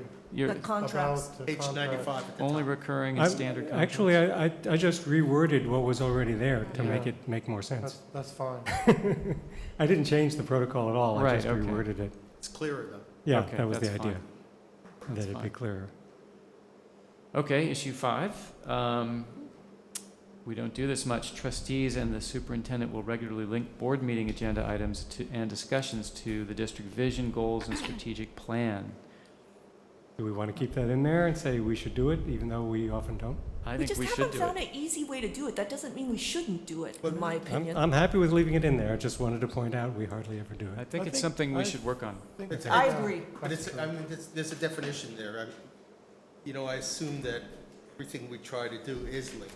We don't have to say this goes with, you know, Well, for the number one. yes. Well, do you think we should take the protocol out then? No, I think we should always keep the goals. Keep it in mind. Okay. But I, Maybe wording should be different. The president should regularly keep in mind, you know, the district vision's goals and plan when, I don't know. see, I mean, I think this initially came because there were actually districts which matched their agenda up with their, Yes. their strategic plan Mhm. every single time, and then have it like next to it or something, like the number and the item, and so they're trying like to really transparently, completely always be thinking about it, but I just somehow we haven't figured out how to do that, and maybe it's because And it's too sometimes difficult it's to- really Feels artificial when you confining, do it. too. Yeah, maybe. Okay, But I'm we okay with shouldn't make it leaving a in. requirement. The idea is that when possible, we can say, this aligns with goal number 1 in the strategic plan, Very good, which I John. think we do sometimes. So it should say, when possible, trustees and the superintendent will link board members.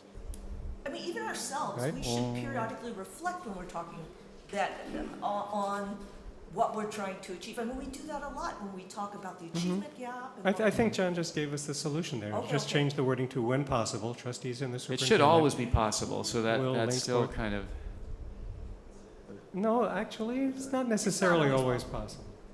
I mean, new issues come up that weren't anticipated, and there's no way to link it to the strategic plan, and we have to discuss it. Sometimes it'd be a real reach. might be a reach. Mm-hmm. So, yeah. One possible, When one practical. possible. All right. I'm happy either way. Here's Paul again saying we don't There's Paul follow again. this. Page Well, this 17. is really true. When I was president, I tried to do this once or twice, and people looked at me like I was crazy. We don't do this. If an item is going to take more than 5 minutes, we ask the board to vote on whether to continue discussing it. Mm-hmm. The president keeps track of the time and tries to make the meeting end on time. That's pretty much And what you we do. adjust things during the course of the meeting to make that happen. No, So but- this protocol is not practical. But I didn't look at you like you were crazy. When you were president, you tried to estimate the times that something would take. Yes, You but I had did that. what John does, which is, as the meeting went on, I said, okay, this one's running over, but the next one will probably take less time than we allocated. And sometimes I just let things run, and then if it was obvious that we were going to run into trouble, then I try to make some adjustment and ask for a change. But every time we run 5 minutes over an item, we don't stop And take a vote. and take a vote, and I think it's impractical to do it. So, Next. Yeah. but what we do is every time we want to extend past 9:30, we have a vote, and that is not in the handbook. We don't have to do that according to the handbook. So maybe we should change the have to. handbook. Because you're scheduled You've noticed and the ended, meeting to you've end. noticed the meeting. So that, it's not really a protocol, it's a requirement of the program. Okay. I do like this though, because, sometimes I don't think we need to discuss something any longer, and I'd like to either be able to vote on it or not. vote Well, on it. that comes to, yeah, exactly. That comes to Alan's protocol for following rules of order, parliamentary rules, where we could call a question, and, I'm also volunteering to write those rules, so we'll Why get don't we there. change the word will to may? May is great. So the president may ask the board to indicate, because you have to give the president leeway to let things flow or to make a judgment that it's not. Thank you. Perfect. Just One may ask the word. board. Genius. Genius. Okay, Good idea. and we're moving on. All righty. Number 10, a couple pages further on. Talking points. Do we want our superintendent to write talking Yeah. points? I think the idea of speaking with a common message is a very good idea. Well, let's leave it in there and see if we can make it happen. Yeah. Just, bring it up with the new superintendent, too. I Yeah. think this is something to work out as a group of 6. Okay. If, let's see, this is at the bottom of the same page. This It's is asked Alan's. about the decision of the board. So this is, the board member should make an honest effort to convey the board decision and explain the reasoning of the majority. Alan's proposing to add as well as the minority. Okay, I have strong feeling that we should not do that. I think the whole purpose of this protocol is to point out that it's a collaborative body run by consensus. When there's a majority vote, the whole board has to get behind that vote. And if every time you have to say, however, somebody on the board said this and explain the reasoning against it, it just weakens the whole decision of the board and kind of works against the board making decisions. I agree. I mean, we've decided that that's, and I've been the brunt of it at times. It's like, once there's a vote, I'm behind, you have to be behind it. And so Right. it doesn't make any sense anymore. I think that's a good point. That's fine with me. I'm just bringing up the issue. No, it's a good Okay, issue to that's bring good. up. Okay. That's fine. Good. Okay, thank you. Then we'll skim on down. It's the next page, at the top of the next page, On page what? 99. No, it's the Alan same has- thing. It's the same thing, isn't it? It's actually, it's a Or is it little bit different because, So let me read it. So the question, should a majority report and minority report be provided for an issue that does not have a consensus? yeah, or I guess I unanimous think vote? this means unanimous, not consensus, but I would support including both majority and minority arguments in the minutes, but that might be just too hard to do practically. That's hard to capture in minutes, and we do have a video recording. So, So the board can make a decision on a 3-2 vote. right, And then And that's then the I decision think- of the board. that's the decision of the board. That's a decision of the board, Right. but there's a lot of discussion that goes into that 3-2 vote, and I think, Well, the fact that it's a 3-2 vote is noted in the minutes, and there is a video recording, so if someone wants to know what the reasoning was, they can go watch the video. okay. I think it's probably asking too much of Jackie to capture think all it the is. minority vote arguments. wants to hear your personal So as long as the minutes include the discussion, that's a minority report. I just want to make sure that that's in there somehow. The Well, I mean, I'm not sure that the public minutes. is aware of the pros and the cons of an issue. It's difficult to have the minutes capture the nuances of a discussion, because then we're asking Jackie to sort of capture everybody's point of view and accurately reflect it, which, other than typing as a stenographer, is pretty much impossible I for one think it would person be to very do, and it's difficult. unfair to ask that. I Yeah, I think. agree. I agree. But since we have a video recording, we have an easy way around. Right, right. So I think, My vote is not in the majority. I can't And I'm hear. fine. Once it's over, it's over. Right, the vote's in the minutes, but. I didn't hear what you said. If my opinion, is in the minority, Right. I know most of the time it's not in the minutes anyway, and it doesn't bother me. Once it's something that's decided, it's decided. It's decided. I think this board does really well. yeah, I agree, and I appreciate that we have it recorded, almost always, and striving for always that everything's recorded, so. All right, I think there's just a corrections lowercase board to page uppercase 100. board in there. And then we get to issue 13, handling concerns, complaints from the public and staff. Right, so we have the two bullets at the bottom. Yeah, The first says, if the member suggests the individual that talked with the superintendent and will not share the information. And the next bullet, it says, the bottom of page 21 of 39. Got it. Right there. So it says, if no permission is given, the member will suggest that the individual talk with the superintendent and will not share the information. And in the next bullet, it says, the member will communicate to the superintendent the communication. Well, the member will not communicate it if the person did not give them permission to. So I think that last bullet is just wrong. I don't think it should be there. the one that, you changed it to the member, Yeah, I was just trying to get the wording consistent. but you want to delete it altogether. I want to because delete that one because it contradicts the previous It does. bullet, and the previous bullet, I think, is the right That's correct. thing. I have a concern about this Okay. protocol. Okay. If someone shares with a board member an issue of child endangerment, Yes, well, that's a, yes. and that community member does not give you permission, you have an obligation. In fact, in that case, you have to tell the community member that you are required by law to share this That's correct. information. Right, I just don't know if that's reflected in this protocol. I think that would be a good thing to reflect in the protocol. I think that could say, we'll suggest. Specifically mention that. And will not share the information unless required to by law. By law. Right. I thought we were going to do this discussion for 15 minutes. Haven't we been? Oh, sorry, I meant to adjust what I first said, because we can actually go until 8:55 and still be right on time. And then Okay, we very could good. vote to extend. We could do that, or we could just say we've had enough of this for one night and move Okay. on. We Okay. made good progress, so we don't have to finish, but Yeah. this is good progress. Okay, my So- next several are just rewordings. So we're going to put that in unless So required by let's, law. yeah, let's add, and we need to, someone needs to craft that, or just the phrase unless required by law. Unless is required by gonna law. do. Did you catch that? Okay, great. Okay. On the top of the next page, this is just rewording to make it consistent with the rest of the protocols. Instead of saying we, it's the member.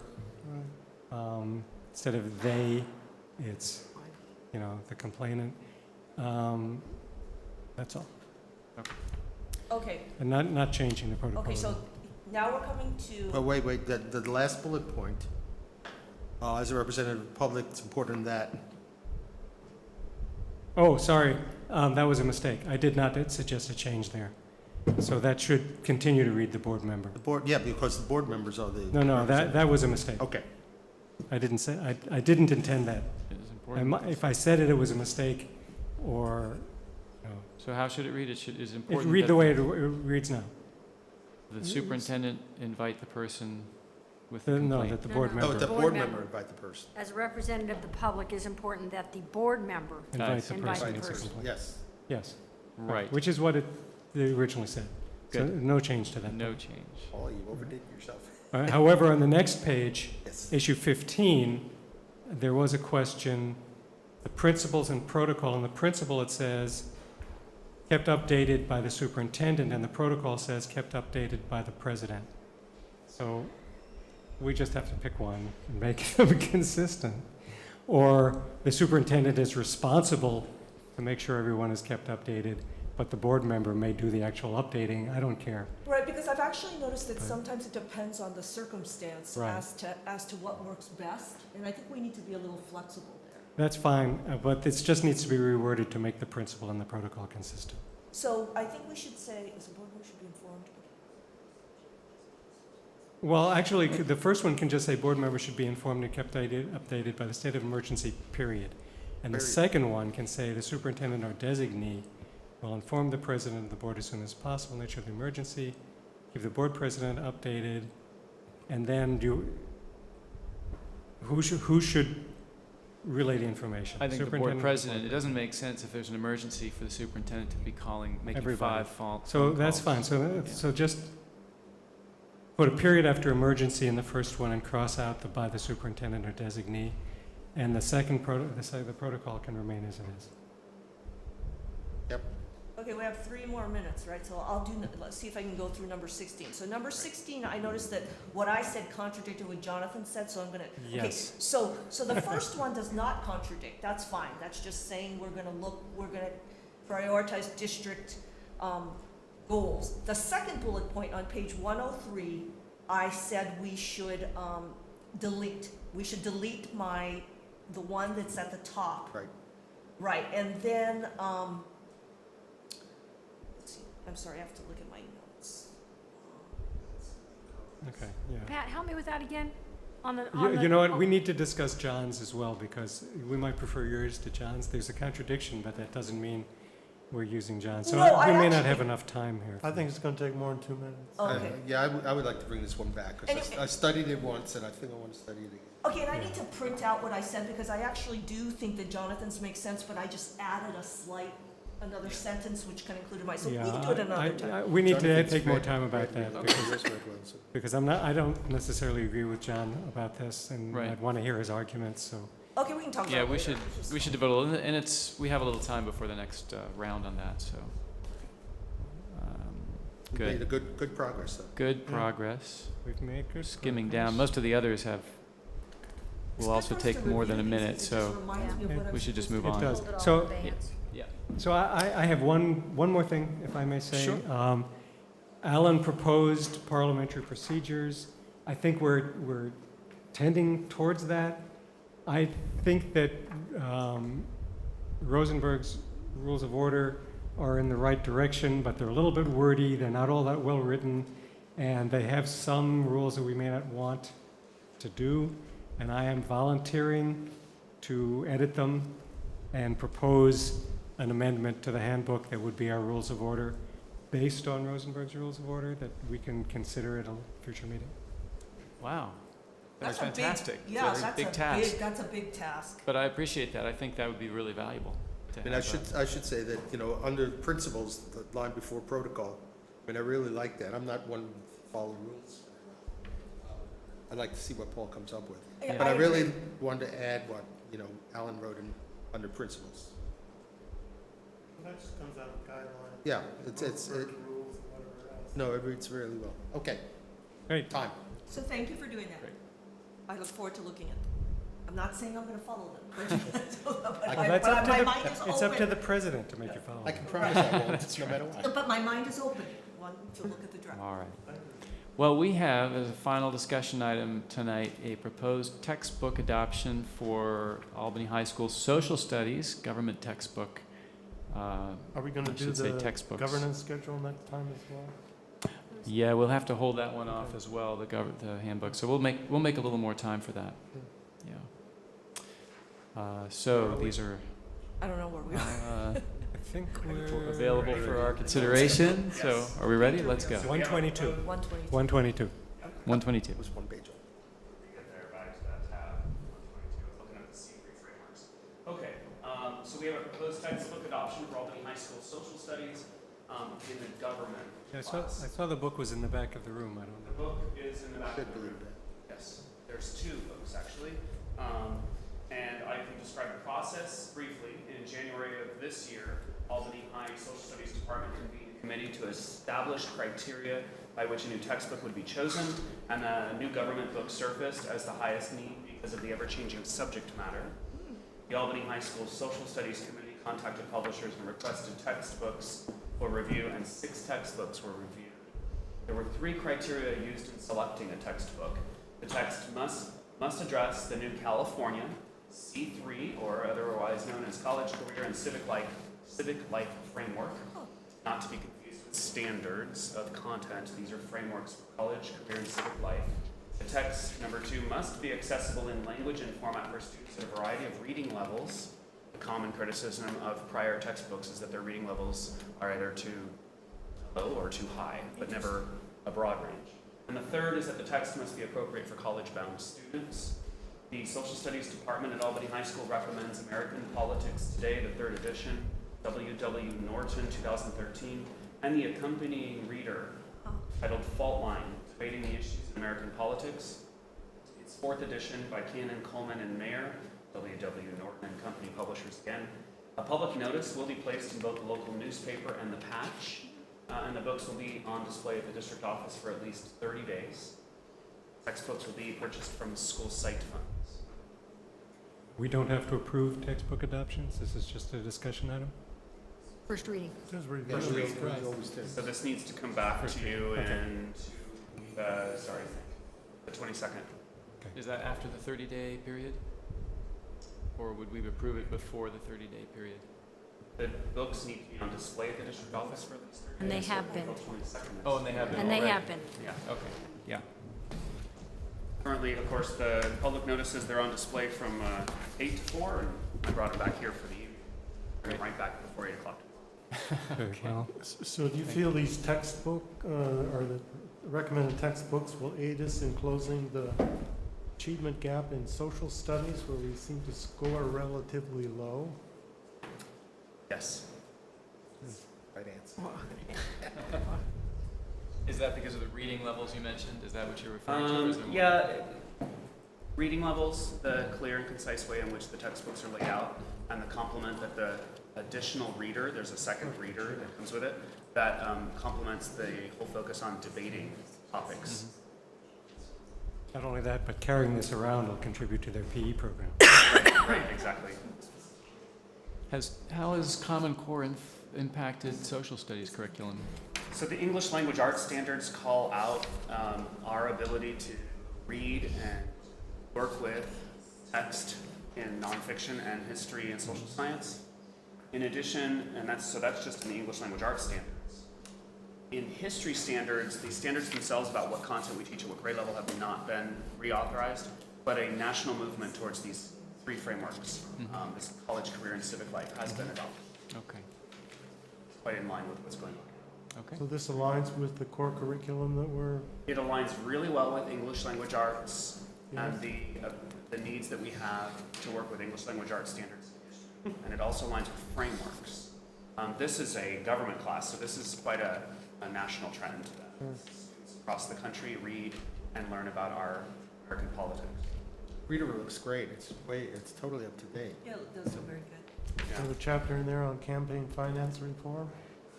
It's very up That's to a good date. question. Very up to date. What's nice too is the accompanying That's a very reader good can question. I be didn't see it. updated and repurchased without having to purchase the core textbook over again.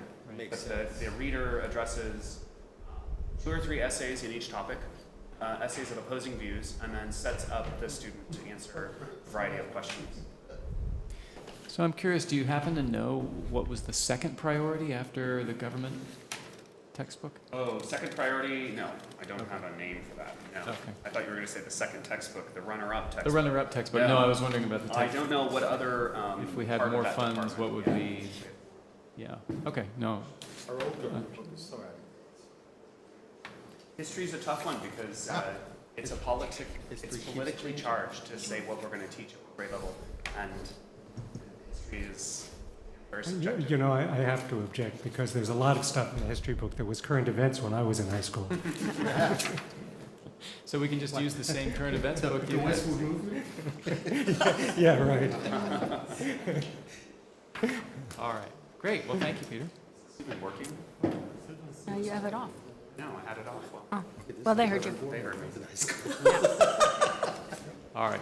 Neither was he. So we have 3 action items then this evening. And the first is to approve declaration of need for fully qualified educators. And this is our annual estimation of what we might need in case of an emergency or any change in demographics in the district. So this declaration of need for fully qualified educators is always a guess for us, but it is a requirement by the Commission of Teacher Credentialing. So I ask that the board approve this declaration. I have Always one way question. over guess. correct? Always. This is annual, we've done this before. We've Every done this year. Every year. On page 3 of 3, there's a question, efforts to certify, assign, and develop fully qualified personnel. Has your agency established a district intern program? No. If no, explain. And there's no explanation. So should it be yes or? It's no, and we're actually too small. And what we do is we are part of the county consortium. So we'll add the fact that we're part of the TPAC, Alameda County Okay. Consortium. So as long as that line is filled in, I'm fine with the rest of it. Good catch. Good, yeah. I'll move that we approve the declaration of need for fully qualified educators. I'll second. All right. All in favor of approving the declaration of need for fully qualified educators, say aye. Aye. Aye. So that's a unanimous vote, and we have a second action item. Yes, we are giving 60 days notice prior to effective of the end of the school year on 3 soft-funded classified positions. And we ask that the board approve the resolution. All right. And the reason given is for lack of funds or work? Is Right, it, lack of funds. Is it lack of funds? Remember, soft money is always school care. Right. And is this something we potentially can restore?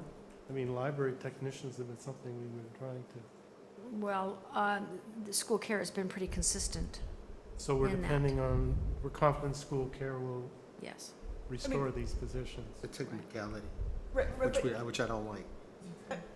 And they go through the same process every year. I mean, Yes, they look for the prioritization, right? So maybe some year they would, one of these might not be at the top of the list, but it doesn't seem very, very likely as library technician has reappeared for quite a long time. So we And I have a sec- can't promise that it will, that we would automatically restore it as part of the budget restoration No, no. process. I understand. No, but we there are- understand that. The athletic clerk's at the high school? Pardon me? Is the athletic Yes. clerk is at the high school? Yes, the athletic clerk is the high school, library technician, That's a clerk, is- actually. The director yes, isn't clerk. on the list. Yeah. and, the secretary Secretary one is, Yeah, that's interesting. what is the secretary? Oh, a sheriff McGregor and AMS. But that's not soft money, Soft- is Is it? that soft money? That's not soft money, but that is a That's a consolidation, consolidation, eliminating it. because McGregor is going to be sharing. That's that's a temporary position anyhow. Yeah. Okay. So the first 2 are soft money, the third one, that was my Apologize, only yes. question. Right. I'm just hearing too many conversations right now. Could you clarify something? Is there a good chance that these 3 positions will be restored by other sources? I can't guarantee that. I understand that. I Not asking can't give for- you the odds of the Have these chances. positions been funded by outside sources in the past? Yes, they have. Well, 2 of them, athletic clerk and library technician. The secretary one is not going to be funded again next year. Perhaps when the final determination is made for where What happens McGregor will at be McGregor and- yeah. located. Okay, thank you. Do I have a motion? I'll move the resolution for reduction of classified school services. I'll second. All in favor of approving the resolution, say aye. Aye. Aye. Then, so that's unanimous, and we go to Aye. the, I'm sorry, Alan, I thought I heard you. It's now unanimous. I was We'll- reading something else when you asked. Okay. Sorry. And then we'll go to the third, which is approve the updated developer fees justification study. Yes, this is a biannual, every 2-year resolution that is brought to the board when the state allocation board changes the amount of money that we may collect in developer fees for new construction. And there are 3 levels of developer fees. We, being in a completely built-out residential area, will only ever be able to attain really level 1. And it brings us on average about $30,000 a year in additional fees. And that is for new construction, both in remodeling of current existing buildings or in new construction. So the state allocation board has adjusted upward from $3.20 for per square foot of new residential space, and they've adjusted it upwards to $3.36. And for commercial and industrial space, it was 51 cents, and they've adjusted it upwards to 54 cents. And and in order for us to do this, we have to conduct a facilities or developer fee justification study, which we have done, and it is enclosed in your packet. I have some comments. Okay. Anybody else? How about, Paul, why don't you start? Okay. There were a couple of typos. I sent those to Good, you thank you. already. There were a couple of other things that I just wanted clarification of. On page 146, there's a reference to McGregor Primary and Vista Primary Schools. Neither of those schools exist anymore, or have for a long time. So I don't know if we're referring to the school sites. The school sites. Okay, maybe we need other names for them or something, because someone might question that. And on page 148, this is very minor, but there's 2 references to an appendix. Subdivisions and housing developments are discussed in Appendix C, and then it says, please refer to Appendix B, subdivision and housing developments. So one of those is wrong. Okay, we'll fix it. All right, Alan? So I think you've more than justified the figure. I think it could be about 100 or 1,000 times more to try to cover some of the facility effects that these developers have on our community. We weren't having a meeting this morning, but I would still like to schedule that meeting because there's so much good information here on demographics, Which all came from us, though. To me, it's unclear where it came from. I'd like to see more Sure, justification. these are studies that we have conducted ourselves, that you have approved or seen or read, and they've just pulled it all together in their justification study. They didn't create any of these studies. Have we anticipated the amount of increase that we'll receive? We don't know because we don't know. Well, on average, we collect between $25,000 and $30,000 a year, depending on how many remodels. Actually, the range has been between 4,000 and 50,000, so it's quite a range, according to your Right, figures. Yeah. right. So But the on increase average, would be how? Just minuscule. Just in my mind, I'm thinking that the Couple cost thousand of dollars. the cost of the study might be more than what we're going to retrieve. Oh, absolutely. Yeah. For us, but we need to keep up Yeah. with it, so, and it's a requirement of law. So there is a table right near the back which indicates we qualify for like $200 million worth of construction for elementary schools, middle schools, and the high school, the totals. I just need to talk to you. Yeah, well, why don't we set an appointment? Yeah. I have no problem approving this. I'm just disappointed we're not getting a higher rate. Right. All right, do I have a motion on this resolution? I'll move the resolution. I'll second. All in favor of approving the resolution regarding the levy and collection of school facilities fees, say aye. Aye. Aye. So that's everybody. Which brings us to board and superintendent comments. Marla, do you have anything this No. evening? Board members? Paul? I just wanted to mention that the chess club at Marin School won the prize, the top trophy of Berkeley Chess Club, and there will be a presentation tomorrow morning at the Marin Main Yard at 8:45 in the morning. Anybody who wants to attend. I'm planning to go. I'll get up for that. Fantastic. Anything else? I just had a highlight of my week was listening to the discussion of the Build On Club or group justifying the position of non-government organizations and what they do for the communities they help, but also they have to be careful of some of the things they do as well and the harm it can do to a community. A very, very well thought out discussion. I was impressed with that. Sorry, where did you hear this? Where was the discussion? At the Build On Build On. meeting, Mhm. weekly meeting on Tuesday afternoon. Great. I mean, we see these kids cropping up all over the place. It's really exciting. All right, anything else? Then we're adjourned. Thank you. Great.